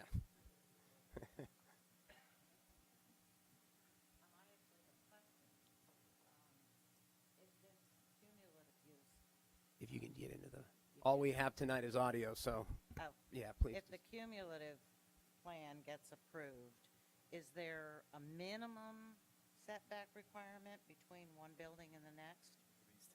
10, you just showed that, Jeremy. The building fire code has minimum building separation, and I believe the building code says the minimum building separation has to be 10 feet from buildings. Okay. So we have, and mostly we see this in residential on the north end or in Wilmington Beach, where it's a 7.5 foot side setback, which gives us 15 feet between the buildings. But in the central business district, they have some commercial allowances to go different than that. But yes, I believe there's a building separation that requires at And least if 10. between two structures, there is the requirement by the town to have a 20-foot fire lane, can that be encroached upon? I guess that's as part of this? that's exactly why you're looking at that diagram right there. That's exactly why this came up. Because I think the fire marshal made a request and was looking at other building applications. I think it could. I think that setback could be used for a fire lane. Okay, but it can't encroach on a fire lane. For instance, say the fire lane requirement set by the town was in the 12-foot section on that diagram. That builder would have to, if they were, I don't know. I would tell you that the fire marshal, if he says he needs a fire lane, you can't encroach into it. I didn't know if changing anything that you're considering tonight would automatically or change whatever the fire marshal had to say too. I don't know what things are tied together. Typically, the fire marshal dictates typically on public safety and welfare, and his ability to get equipment in and out is preeminent. That is also, I believe, why staff has retained the requirement to have a conditional use permit. So a CUP, a conditional use permit, would be required on anybody looking to go in excess of 50 feet. And so the process is someone would come in and they have to go through a technical review committee and look at it, and then they have to go through a planning and zoning, and part of that technical review is meeting with the fire marshal and other departments. Planning and zoning allows public input. Yeah. Part of that CUP. Yep, and then the CUP ultimately comes to council, and those are typically where conditions are put on. But as far as the fire marshal goes, if he says he needs X, he generally gets X. Well, I live in a building that has a vacant lot next door, and it has a 20-foot fire lane. I'm kind of concerned that that wouldn't go away because you can move around from side to side where you want to put your building. The more restrictive would apply, if it's a town setback or if it's a fire code. Okay. Would supersede the other. Okay. And Mary, and correct me if I'm wrong, the way it goes through the process is when someone brings that CUP, each department, the fire department and planning, they all have to sign off, and we're not the fire marshal usually is top of the line. The public safety is top, but we don't grant anything that he says no. I'm glad to hear that. So, That CUP serves as the necessary checks and balances. and that's what our TRC is. All right. Correct. Yeah, My technically. comments from before still stand, and I appreciate you answering my questions. Anytime, Mary. And- Thanks for coming up. And Mayor, just excuse me, the applicant is here. He may want to address you. Sure.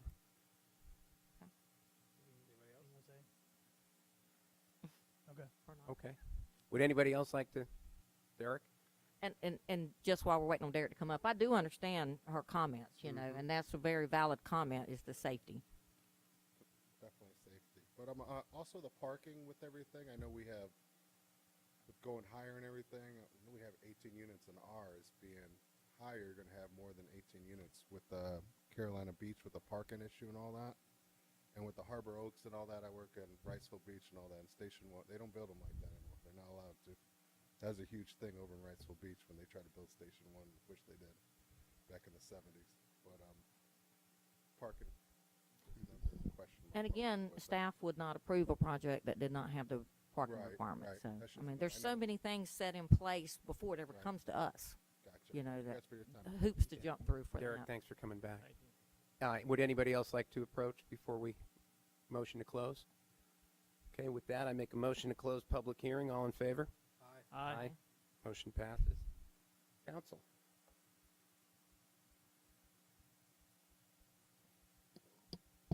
I say stick with what we got. That's where I personally feel. Well, I mean, I think I was already thinking about it before one of our public brought it up, but we are in the middle of changing the land use plan. Why make an amendment now? What happens if they want to change the land use plan? I know it's not the law, but certainly we would have a conflict between what we just might pass tonight and that land use plan. That's According to this, it concern. shows that you can also encroach closer on one side versus the other side. Sure. It's Yeah, and the flexibility, I mean, obviously you'd have the CUP. Let me ask Ed that. Let me ask Jeremy that question. Can you go to less than the minimum setback on the side? So you have to have the minimum setback. So you can't encroach any closer, Councilman Garza. And what I mean is you can't, currently now you need to be centered in the middle of that lot. But what this would allow you to is instead of being centered, allowing you to adjust that. So yes, you would be encroaching closer on that resident side. No, you or would whatever not be side. encroaching. You'd be coming further off the other lot. Or closer to the other lot. No, you still have to have them. If the Instead minimum, of it being equally 1 foot and 1 foot, you could do 2 on one. And okay, 2 on the it other. wouldn't be equal, but you would not be moving the building closer to the other lot line. You still have to have the minimum Closer to setback. that setback, yes. You still have to fire have the lane. minimum setback. You would have an off-centered building from the lot. That is true. That off-center would be a reduction in the building mass, and you would have potentially all the additional setback on one side. But currently now you would still equally go in for every foot you go up. Correct. So Correct. instead of that, you would now can say, hey, cool, now we can adjust it towards one or the other side. No, It you says still if you're have to gonna have go the 1 minimum. All foot, you would if do you're is going to pull go it- 2 all you feet, would you can do pull it in 2 on off- one side You would pull it all in off of one side. and still be closest to that 10-foot setback. Right, and I understand what both of you are saying, and the way I understand it, we're just giving more flexibility on how you calculate that. We're not increasing the height limit. We're telling you how you can Right. arrange your building on your property by still meeting the setbacks. And I don't really understand what would be wrong with someone positioning a building in a certain way on their property as long as they met those setbacks. That's just my thought. Ultimately, it's an economic boost, it seems to me. There's an economic advantage to being able to adjust your cumulative setback to a certain side one way or the other. Provided the conditional use permit provides the checks and balances through the right committees so that nothing comes to us that doesn't pass muster. There is nothing in today's ordinance that prevents a building owner from building their building off-center. As long as they meet the minimum side setback, they can have 10 feet on one side and 20 on the other. They can do that. There's nothing that prevents them in the ordinance from doing that. Except for these 2 specific zones. No. They can currently, right now, you could go to any lot in town and you could build a lot. All you have to do is meet the minimum setback. So as long as you meet the minimum on one side, if you arbitrarily or voluntarily decide to pull your building in off that side, you can do it. What our ordinance allows is if you increase the setback, what our current ordinance allows is if you increase the setback, you can increase your height. Now the question is, where are we going to make that setback? And I believe what I'm hearing Councilman Garza say is he wants to make sure that that building is centered on the lot. And that the setback has to be impacted on both sides, whereas staff and P&Z said it should be up to the property owner if they want to off-center their building. They could still do a foot on each side, but they may do 2 on one side and 1 on another. They may put it all on one. It's up to the property owner, but they got to hit the minimum setback. If they increase the setback from the minimum, they're asking for the ability to go higher. They still have to come in for a CUP. So I don't see where, other than the aesthetics of saying the building won't be centered, which it doesn't have to be now. I mean, we have a number of lots in town where the building's not centered. What's the issue? If you go above 50 feet. What's that? Except for if you go above 50 feet, and that's what we're talking about here. going Right. above that height. We're not talking about anything below 50 feet or 50 feet. We're talking about above that, correct? Or from 50 to 50 60. to Yeah. 60. Which is what we're talking Right. about. Which they're allowed to do now up to 60. Equally on both sides. on the It's just setbacks. different calculation of how to get there. You know, I guess for me, and I understand what you're saying, Joe Dan, we're not increasing their ability to build higher than 60 feet. We're just giving them flexibility of how to get there, and we'll never violate any safety issues or any setbacks. So I don't really see, you know, I understand why planning and zoning would have approved it if it's understood. I don't see why staff would be recommending approval and P and Z if there was an Okay. issue. It just allows design flexibility. I thought what was striking to me was the limited number of lots that it applies to, unless it's redevelopment. And I'm okay with the whole idea when you're stuck with the CUP. We're not But they still gotta arbitrarily, come back. we're not increasing any height limits that aren't there right now. Are we allowing someone some design flexibility? Okay. And that was my question to you earlier, is what has changed in, let's say, the last 10 years? You know, I know a lot of things have changed in town that would cause maybe a more of a hardship on a builder to be able to put, proper use of their property, you know, to build something on that property, you know. So, Jeremy, I didn't see it here but the staff recommendation was to approve, correct? Correct. Okay. I didn't see it, but I just wanted to make sure that was clear for the record. Could I Okay. have one clarification? if Sure. you don't mind? I'm trying to wrap my mind around am I correct in that you grow bigger, you're actually making the building narrower? Is that correct? And increasing the setbacks? It could be. I mean, some of that depends on how much lot width you already have. But the idea is, So if you you're know, not building all the way up to the setbacks, then you What have that about the 50? flexibility. But if you build, like, my 50 by 100 lot, it's in residential, so it's not in any of these, but I have 7.5 on the west side. Since I'm a corner lot, I have you 12 have and a additional half 5. setback on the Mackerel side. And this is not a corner lot. or Tom, typically, under most examples, I believe it would reduce the width of the building. I don't know that someone's going to come in, if they already are narrower than, let's say it's a 50-foot wide lot. Right. Let's say it has a 10-foot side setback. That's 20. They've got a 30-foot building. If their building's already at 25 feet, I assure you they're going to try and take advantage of the height bump on that 5 feet. You know, it's an economics issue. Sure. I think the other thing is it might make it narrower, but also pushes it off the back, off the street, so you have less dominance coming on the street.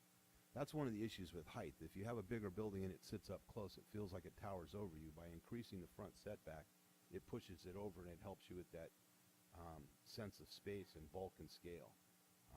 And that was why originally that 60 feet was granted with a 1-to-1 setback and in the front yard setback. Yeah. It was so that you didn't have these big buildings towering over the front. Okay. Do I have a motion?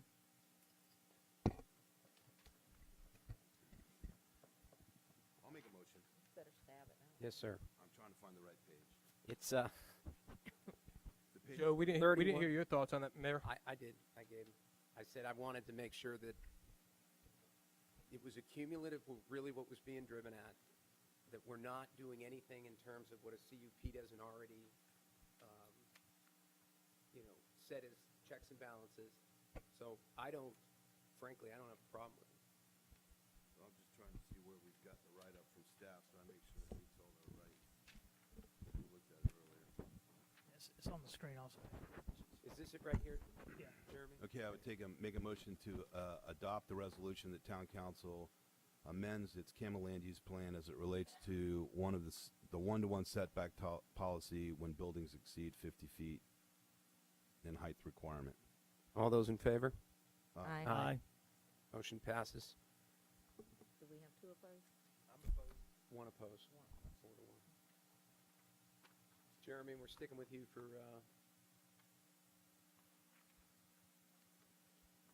Yes, sir. And this is kind of part 2. Now we dive into the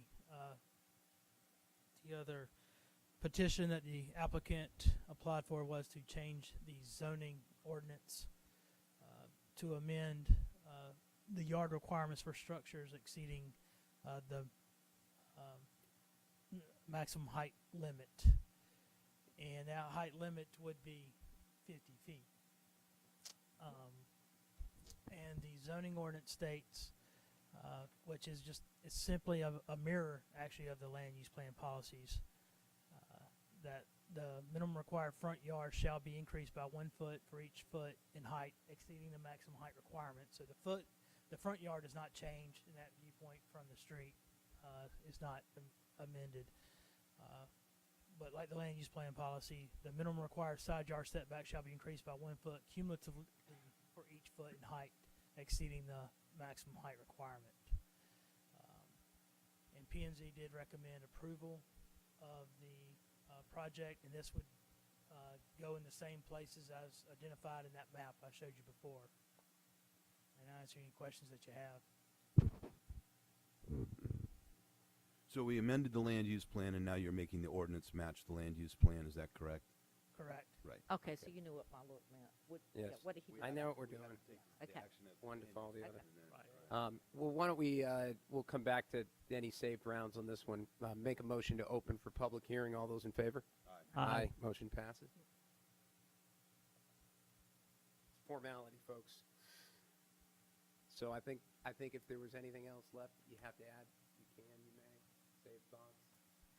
Otherwise, I'll make a motion to close public hearing. All those in favor? Aye. Okay, I'll make a motion passes. for approval, whereas find it's in accordance with the provisions of NCGS 160A-383. It's consistent with the goals and objectives of the adopted land use plan and other long-range plans. All those in favor? Aye. Aye. Motion passes 4 to 1. have to ask for opposed, too. Opposed. Sorry. I agree. That makes it more. I mean, I mean, Yep. Just, because I can't that's hear fair. it on here. 4-1 on both. Kim, if you didn't catch it. All right, Miles. Next in the hopper.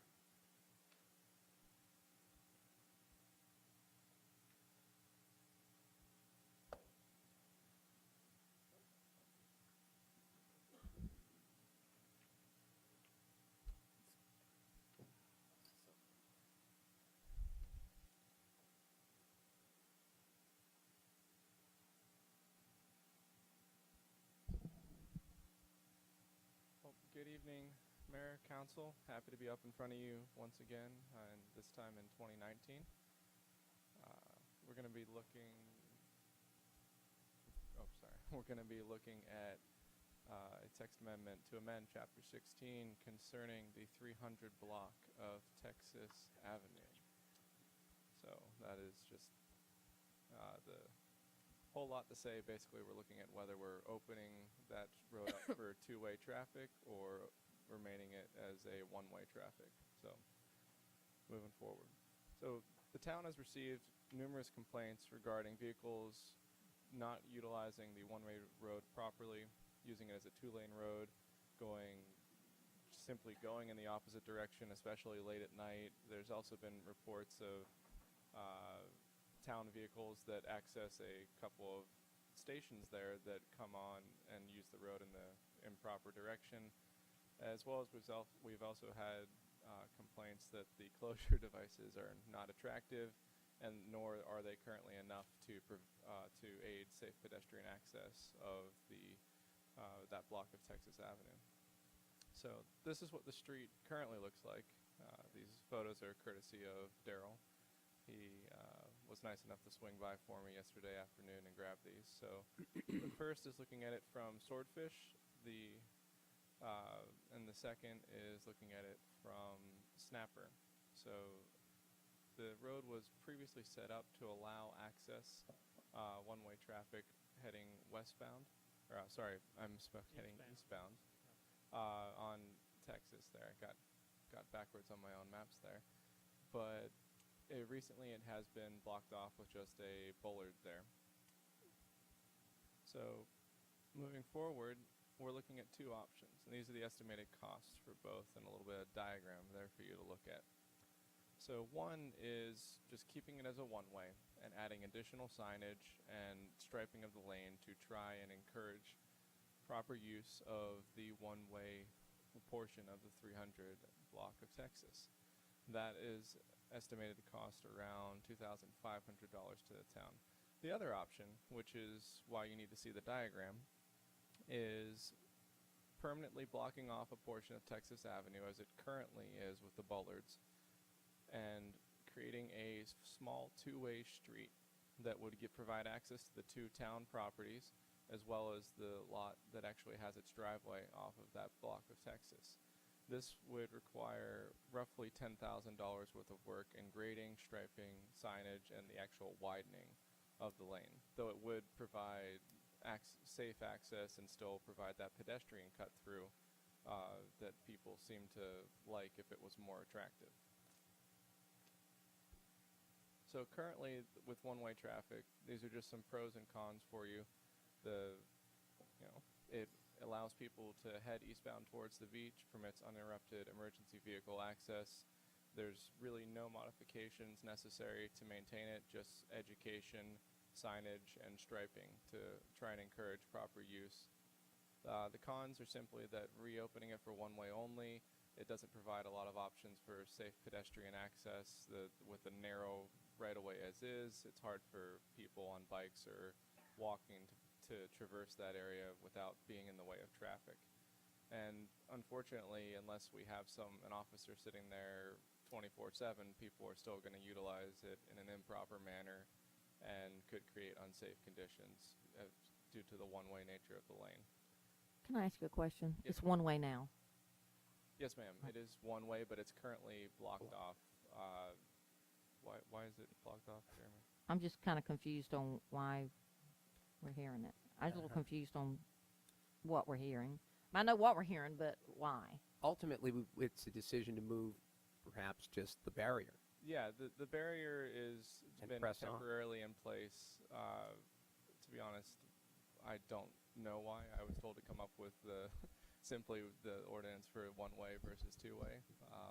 We had an email some time ago that explained it, but I Yeah. don't remember. So So it's ordinance- blocked off now. Ordinance-wise, we need to officially designate Texas Okay. Avenue as either closed or two-way or one-way. Right. Okay. I'm and- following now. And so as recommended, we actually conduct a public hearing, hear from the public on which way may be Keep it desirable. one way and, okay. Yeah. Yep. No one seemed in favor of closing the street off outright in staff, so we moved it forward Right. as one-way and two-way. And because of the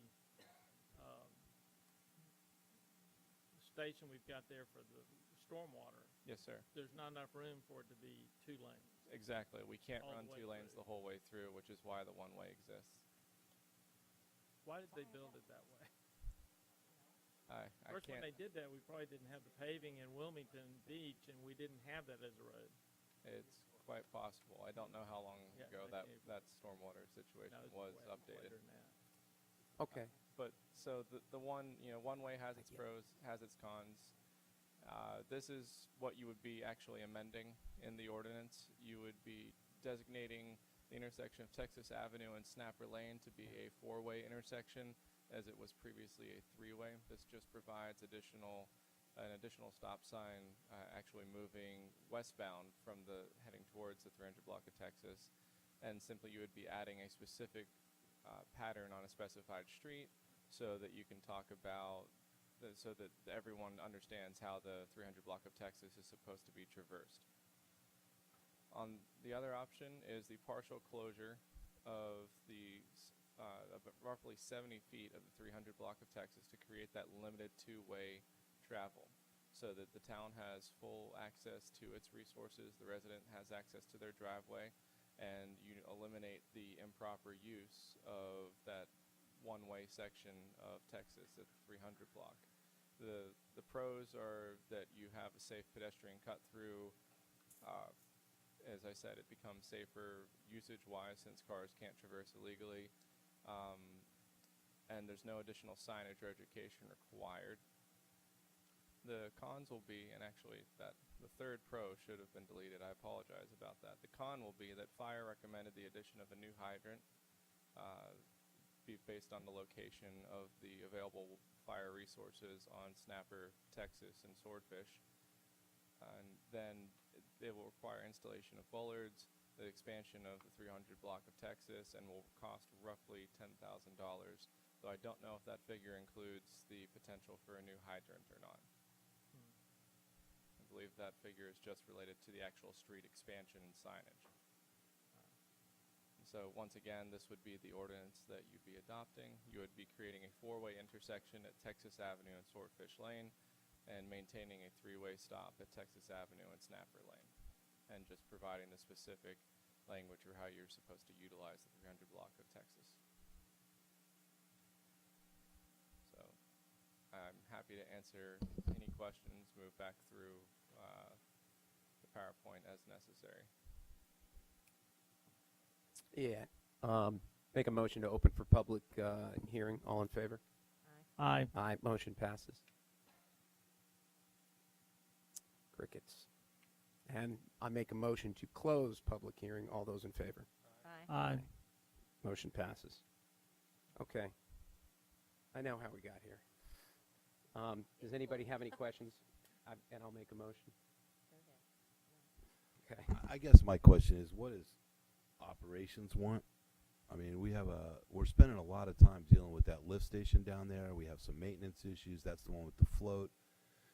You know, we have a primary responsibility. We've had so much stormwater problems. What's going to best maintain that stormwater feature as far as access for the town?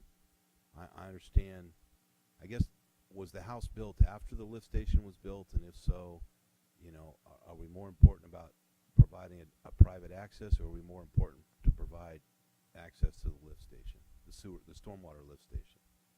Do you have any idea what Gil and his guys, what's best for them? Yeah, they came to TRC as all departments did, and they were comfortable with either option. Okay. Moving forward, so So then, what's the biggest benefit to? I mean, are we impacting a couple of those 2 residents that back right up into that? I mean, that's a safety issue when you back out of your driveway into an alleyway. In essence, I mean, is there a safety issue that? The road was operating one way, and we were having a lot of issues with folks going down that the wrong way. West instead of east. And Yes, right. sir. So if we went back to that design, we wanted to really emphasize the signing and striping in the area. Once it was closed, a lot of the neighbors were very happy, and a lot of neighbors were not happy.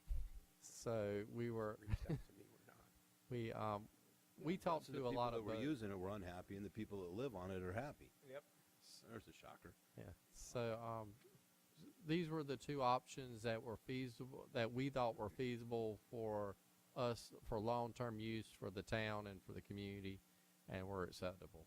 So one costs a little more than the other and takes a little bit more improvement. Both of them are safe alternatives after our TRC review. So, or in our thought. Town recommends Any comments, Steve? Yeah, I think The town personally, recommends the 1-way simply because it's a cheaper option, and we believe that education and signage could bring the problem under control. But we have no complaints about going with the a lot of partial it's closure. anecdotal too. Okay. And so really it's going back to the status quo. Eastbound traffic, remove the barrier. Okay. Yeah, Yes, just sir. better markings, and it's not the only one-way street. We've got the one-way street that's north of Harper. It's not Wilson, one of those. Mhm. Is it Lumberton? Because it's always, Lumpton. It's only got, it's like 1 block. Right. And I don't know why it's 1 way. It's wide enough to be 2 ways, but it's not. So just strange. Maybe it was in 1984. Who knows? Okay. I remember that. So CBAK? your recommendation is alpha, One way. yeah. Okay. Yes, With sir. that, I make a motion to adopt the text amendment to amend Chapter 16, Motor Vehicles and Traffic, Article 6, Section 16-205, Schedule B, Stop Intersections, and Article 6, Section 16-208, Schedule F, Traffic Patterns on Specified Streets, to allow for 1-way eastbound traffic along the 300 block of Texas Avenue to the town of Carolina Beach. All those in favor? Aye. The motion passes. Thank you, Miles. Yes, sir. Have a good evening. Thanks.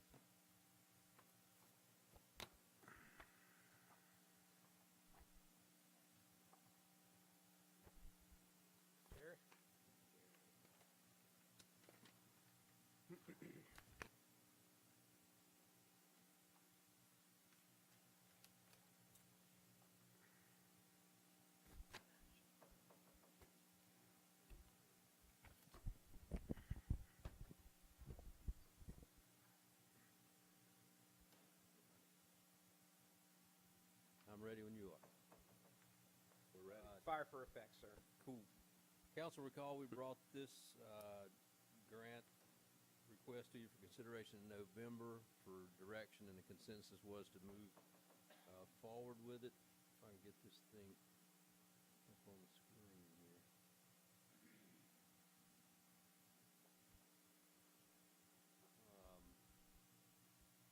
I won't go back through the entire presentation.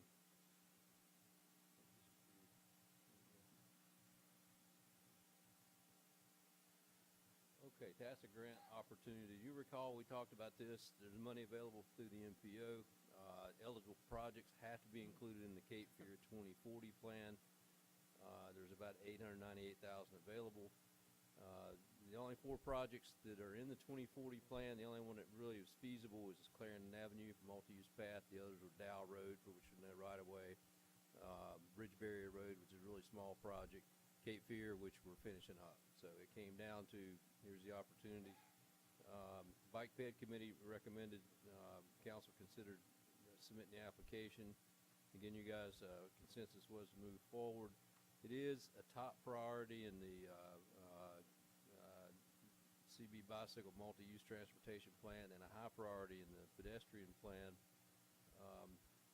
So it's basically the project is sort of central connection between the Central Business District, Lake Park, that multi-use path, Carolina Beach Elementary, and connection directly back to Mike Chapel Park and a new greenway. So it's an excellent link for the whole system. We're trying to continue to evolve.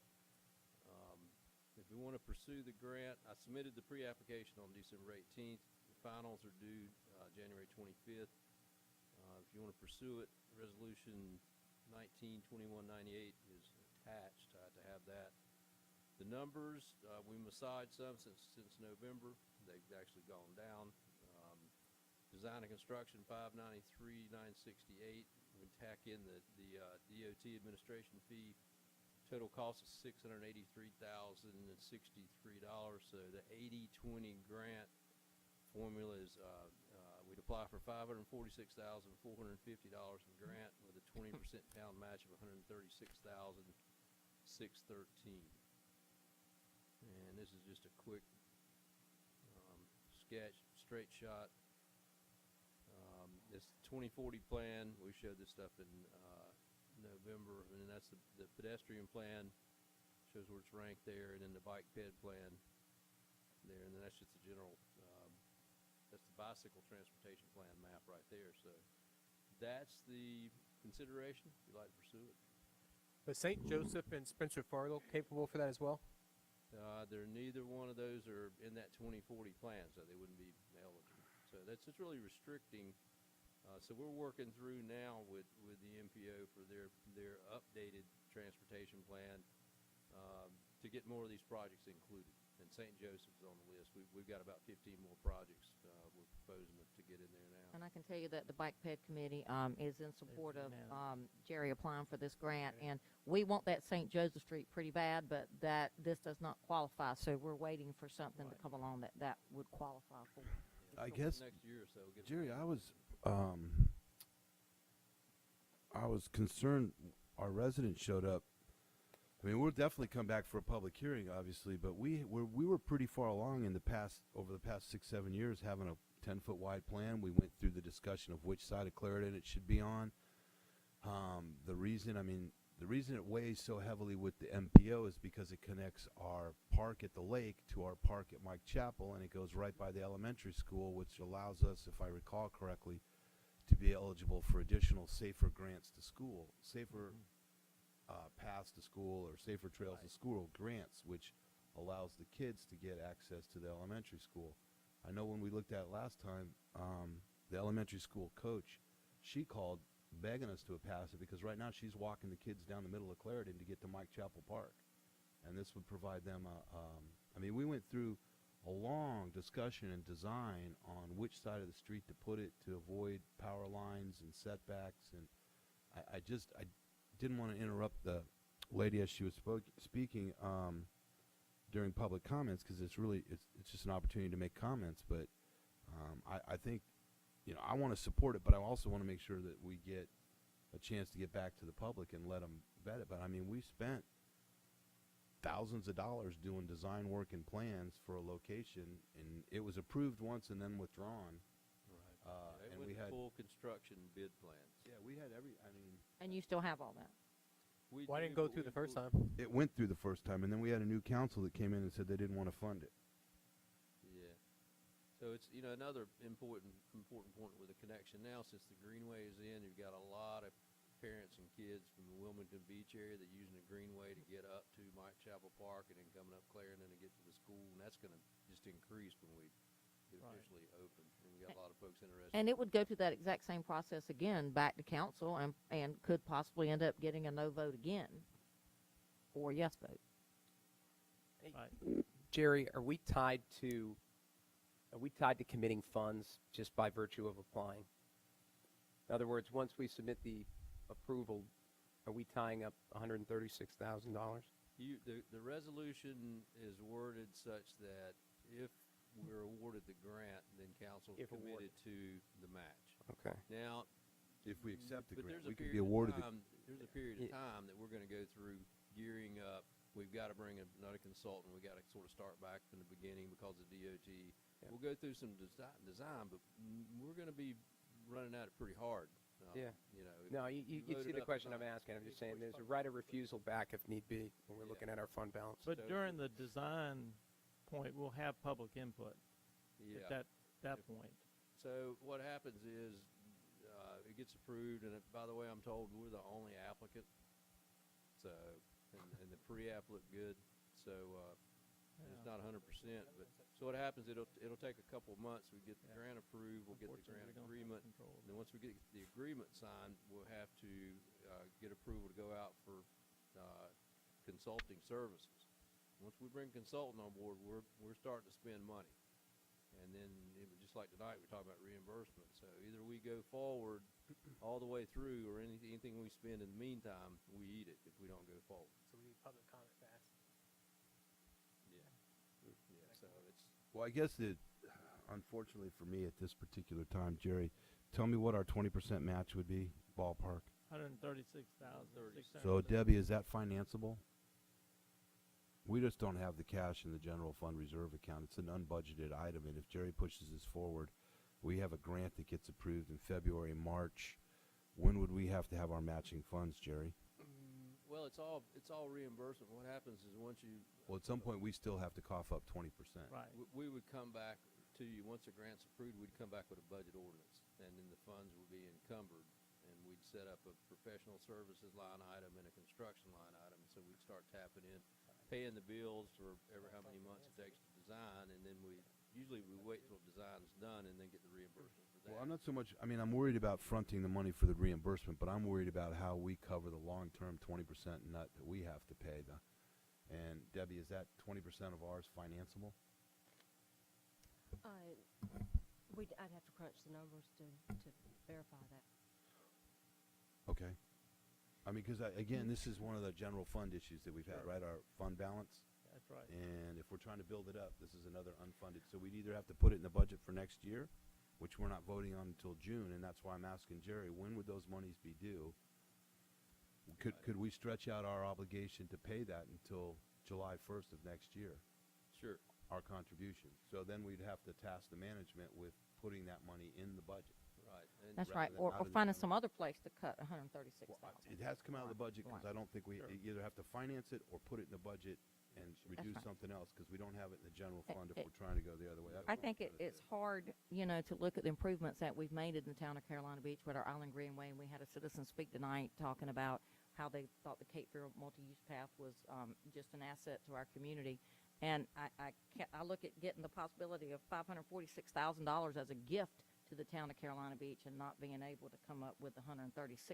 I mean, that's, we're looking, when I go out on the Island Greenway and go around town, I see families out, I see them walking and biking and bonding and doing things and healthy things that we want our community to do. So I hate to not, I know, I'm just, Boom.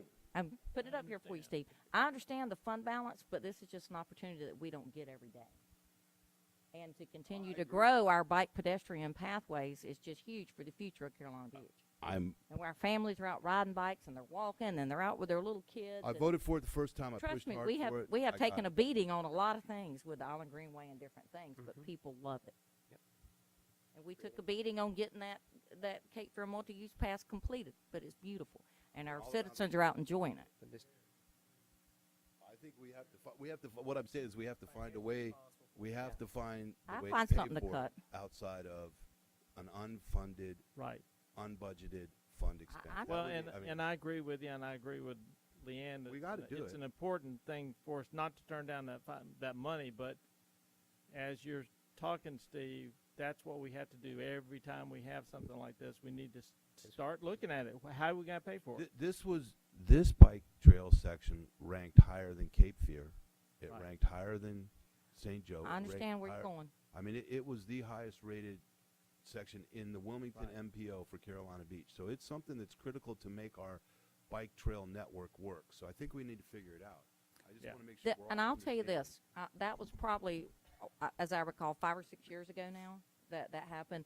Carolina Beach has changed a lot in 6 years. And I think the perception of the public has changed a lot. And now we've got sidewalks and we've got multi-use paths, and they see how much they like it and what an improvement it is to our community. I think that would be something they'd want us to pursue. Who's on the fence? We would have saved on that fence. No. I would have paid for it instantly. The fence is beautiful, by the way. I mean, if we're going to do it, we need to do it right. On that path, yeah, I'm not allowed to. What's that? I haven't been on that path because legally I'm not allowed to. Yep, I haven't been either. I just went to check to make sure everything was going properly. It's my job. I see it from the road, and it looks good.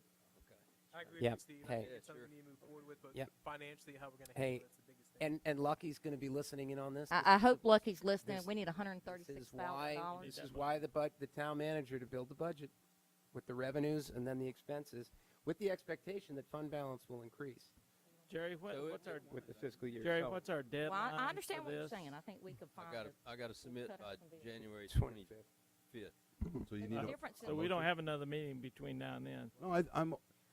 Do We we? can figure it out. I think we can figure it out. There's a difference in buying vehicles. and I'm not trying to be rude, but I'm going to be direct. I don't There's a think we're difference gonna in buying vehicles and equipment and putting something in place for our citizens to use for a long amount of time, for as long as it's there, forever. I know we'll get to that point when we get to the budget Well, workshop. also, there could be a possibility we could run for grants again in another year or two, correct? Could be. It would be after July 1 before we would actually start spending money. It takes a few months to get the agreement done and get a consultant on board and all that stuff. So All right, so I'll make a motion, and you guys can do whatever you want to do. I'll make a motion to adopt resolution number 19-2198 to authorize the town of Carolina Beach to submit an application to the Wilmington MPO in the amount of $546,450 for the TASADA funds for the Clarendon Avenue multi-use path project. All those in favor? All those in favor? Aye. Aye. Motion passes. You say nay? 5. Find the money. Cut some. Okay. Then we have Did- Harper. did you get- Landscape. Yeah. The streetscape. Kim's got, That's gonna be hard. hey, friends, Kim's got the, an announcement on the Underground Power Line Committee. Okay. It looks like the new power line committee Can we? Is Member- your mic on? I can't hear. Can't hear you. are Walter Bartlett, Kurt Taub, Greg Spence, Cynthia Dunn, Kathy Casey, Jay Healy, Arthur Hughes, and Steve Reams. And the council liaison is Council Member Shuttleworth.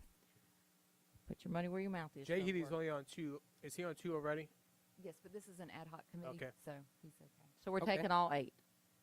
That's what okay. So we're going to let them know, Yes. email or whatever. And council staff may need some direction on a staff liaison and who's actually going to be the contact person to kind of get this up and running. So we may look for you guys for. Steve will handle both of them. Yeah, we'll get that out. We'll get that offline. Yeah, I think Thank you, Kim. Let Ed make a suggestion on that. he's a staff. Maybe Okay, moving on. Any non-agenda items? Joe Dan, over to you right away. Mm-hmm. Ed, you had an email that said that you have the 17th at Duke Energy and Billy Eason's going to be coming into town. In regards to Yes, sir. For that committee we just talked about, did reach out with Duke Energy, and we were just going to try to. That's just a segue into what I'm going to ask you. Okay. Since Duke Energy is going to be here, and technically those are their power poles, to see if we can't find a way to get permission to allow maybe a raffle system or something to allow residents and businesses to paint some. Because I know there's a lot of talk around the town. It'd be really cool to make them decorative. I did talk to Eric about that. Our Parks and Rec Yeah, was so talking about we that. could go through and if Duke Energy allows us to paint all their power poles, add a little character and color to the town, and then come up with a system of how we'd want to present that to allow residents or whoever to paint those. That'd be really awesome. That's number one. The second one is I've had a few residents remind me about the tree on the corner of 7th and Charlotte. We said we were going to take a look at that in regards northbound. The multi-use pass is right there. That tree blocks you from knowing who's on the path bike-wise and car-wise. I know we spoke about this about 2 months ago. I'm just 7th and Charlotte. Yep. Is that what you said? some sort of pine or something of that nature. We also spoke about last month in regards to talking to waste management in regards to recycling for town hall. Where are we at on that? We did add some, and I don't know if you noticed, we have some new recycling bins around Bag town free? hall. Are they bag free? Are they what? There's no bags in them? No, well, I haven't looked. Kim? I hope not. There are But we bags? have added new. So then we're not recycling, we're chucking it away. We have added new, and I did talk to our maintenance folks. They are recycling those. So yes. Yeah, the only place you can recycle plastic bags is like Food Line. I think Target you can do No, that. the recycling bins here are lined with plastic bags. So ultimately, Oh, are they? exactly. So then you'd just be taking that and throwing it into the dumpster. Yeah, you can't do that. So if we can have locked recycling dumpsters out back or something, I know we spoke about it. Have we heard back from the LGC in response to our letter to them? We sent the letter, and they initially, before we sent it, Debbie did talk to them. They were very pleased with the content. Okay. After we sent it, I don't think we've talked to them again. No, I haven't heard anything official back from them. In one of your emails, you also spoke about possibly in the central business district, some buildings possibly being bulldozed down because of the aftermath from Florence. Do we have an update on that? How many, who? There is a list in your email of addresses that our building and code enforcement is working with. Our goal is. I mean specifically in the CBD, because you put that in one of your updates here last week or the week before about that. Yes. Okay. Yeah, there's several in the central So business. those email that came in today were those? There, it was on your update that went out Friday. Okay. What's the All time the frame on that? It's Friday. How long is someone allowed to let the property sit in that condition? There's some notice requirements that you have to undertake prior to taking official action. So we got to send a letter. We got to send it registered. So are we doing that? We have to have a hearing. We have to have a hearing. If council actually takes action, then you'd have to have a public hearing. It'd have to come before you. But we've got a list of properties and researching property owners Right. to make certain that we're Right. notifying the right folks in accordance with the statute. And the reason I'm asking that question is I know some of those properties I had brought up to Ed were in violation of code enforcement issues before the hurricane. And so now they're in more, well, I don't know if you can be in more violation. They look horrible, I guess is what I'm asking. And I keep being asked by citizens about cleaning them up. Now we're saying they're going to be tore down, but they were still in violation before. We're trying to go very cautiously.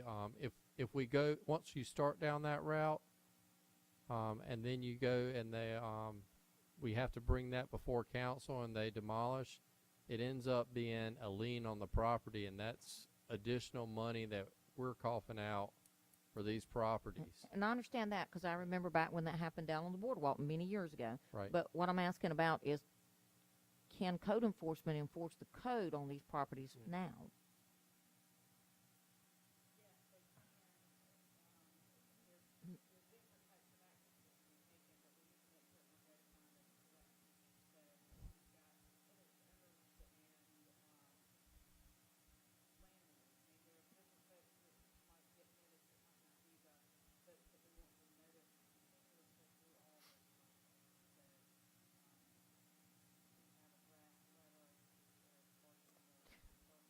And I had spoke to Jeremy about this in the past, not to bring up any particular names. I really don't care who it is. I don't see calling them. I send them a letter so we have documentation. Yeah, it needs to be a letter with this process. Document, it document, has to be in writing. They have to receive it. They have notice. We have notice requirements. They have to. They have an opportunity to appear at a hearing. It's a very formalized process, and we are measuring twice before we cut because real property is unique, and if you take action to demolish somebody's property, Right, make yeah, and sure I it know what you're follows saying. the That's not exactly kind of what I'm getting at, is that the properties are not, they're messy and they're dirty and they're not picked up behind. I mean, that stuff could have been put out by the road. We'd have picked it up for free, and it's still sitting in the parking lots. I understand. Separate and It's the apart frustration, from yeah. from the actions that we might take, I understand that you want a letter sent to folks that are in violation right. of the town's code. That's right. Sounds like a reasonable request to me.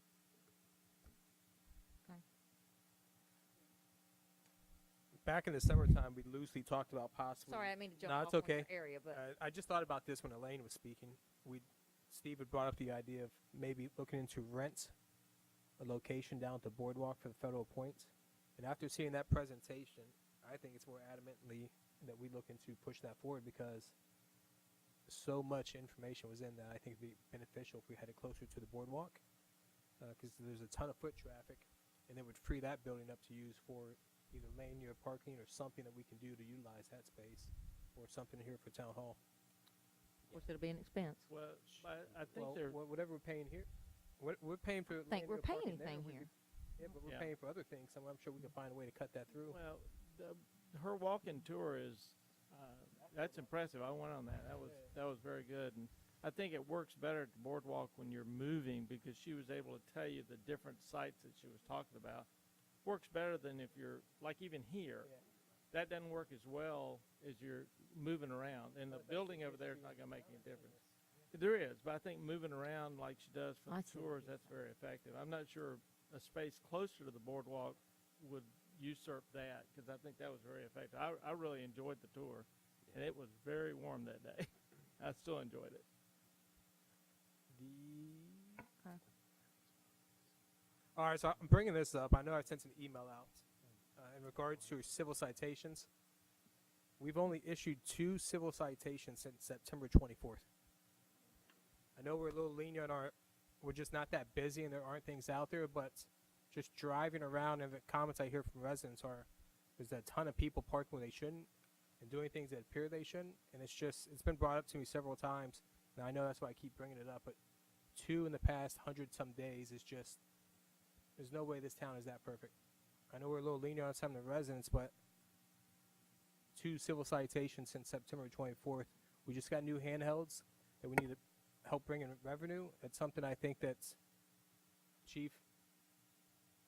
And if not, then what's our foot traffic? What are PD doing? Then I'm curious what the staff is doing. If we've only written 2 civil citations since September 24th on a daily basis, then what are they doing? Just patrolling, looking around? It's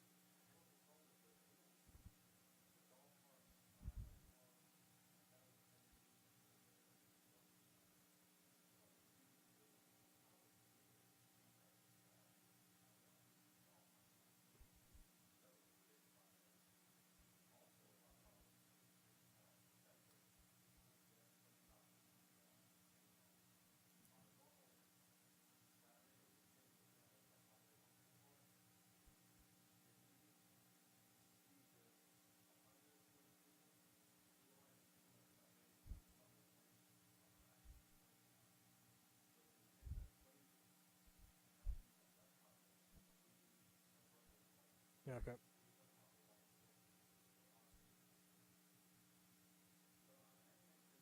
Yeah, I'm getting feedback from. Yeah.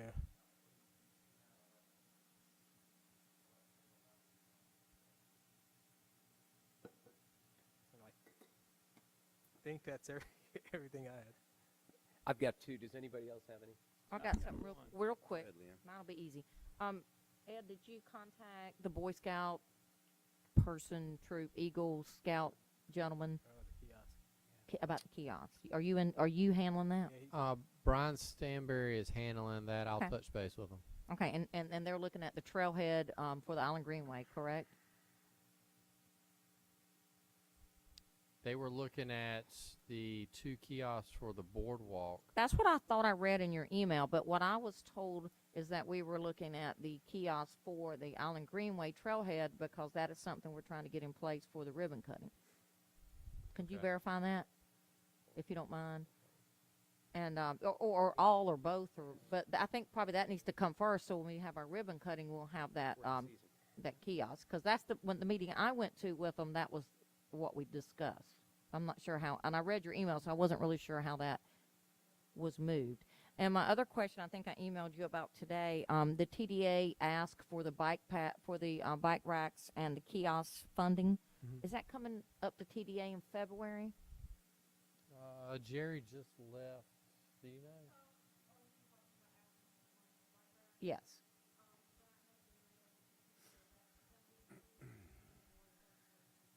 Okay, so that was my question. I called Jeanette today, and they changed the regularly scheduled meeting to accommodate some group to the 31st of January, and I explained to her that that is not a date that I can make because that's when the hotel convention is in Myrtle Beach. So I would think hoteliers would be at the hotel convention, so I didn't think that was the best time to reschedule a TDA meeting. They didn't necessarily agree with me on that.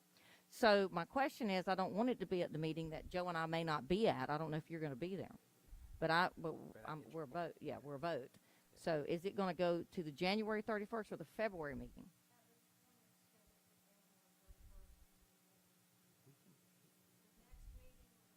I think she told me there was no February. Well, when I asked her, she said that wasn't on the agenda. The only thing on the agenda would be the presentation from the strategic plan.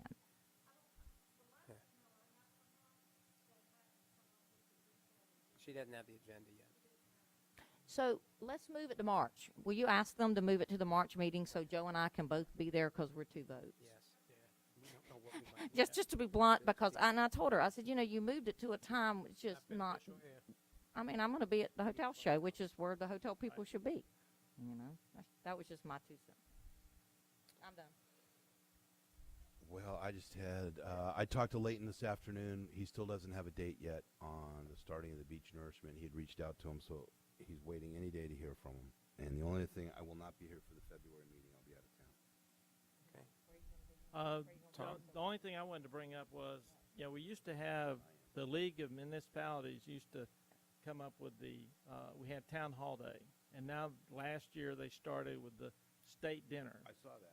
And they've got, I didn't know if we wanted to commit as a committee, as a council. It's February 20th in Raleigh. What is it? We have some new legislators. It may not be a bad idea for us to have get our face up there. It may not. It might be good if we took. Oh, you got an email, didn't you? I didn't get anything. What is it? Did you get It's the state day at the Capitol. They've changed it to a dinner. Capitol Day. Right, and they've changed that to a dinner. Yeah, it's in Raleigh. Okay. Can we all go to that? Yeah. All right. Can you see if Well, that'd be a busy our new week. town manager would like to go? I Oh, don't no, know. Is it February it's 20th? January. February 20? That's it. That's all I had. Okay. Thanks. So that's, what do they call that? Town Hall Day or? No, it's actually email. the second annual town and state dinner. Busy with eternity. It's what they replaced. That's what Town Hall used to be Okay. during a whole day, and now they've converted it to, and they've gotten it earlier this year too, which is. And is it just an evening? It's an evening, yeah. Can you get the I information forward- on I that can for us, forward Kim? this to all of you. If you didn't get it, I did didn't you get get it? I did? You should have. I got it. I don't remember seeing I it. received it yesterday at auto-delete 2:44. Kidding. I might have been, never mind. Goes into my spam.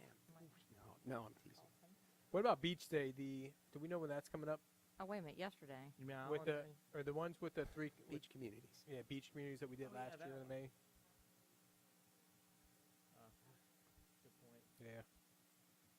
Okay, I got 2 and 30 seconds or less. Gil's retirement, looking forward to that. We'll rehearse tomorrow at 4, Ed. That's good, a nice dry run. 9 o'clock on Friday, open to the public. It's been press released. And Good Hops on Saturday, 5 to 9 for the ceremony. We also want to obviously put a good showing for Debbie, too, who's given up a lot of herself and time to make sure Gil gets the job done right. Second thing, good news story. Lorelei Grigas, who briefed us months back, Carolina Beach Counseling, she and I spoke today. She's invited into the Trillium Network, which means she can now treat patients on Medicaid, rather. Sorry. She was not able to do that before. She can do that now. That is great, moving towards medication treatment. She and I meet Chairman Barfield tomorrow morning at 10.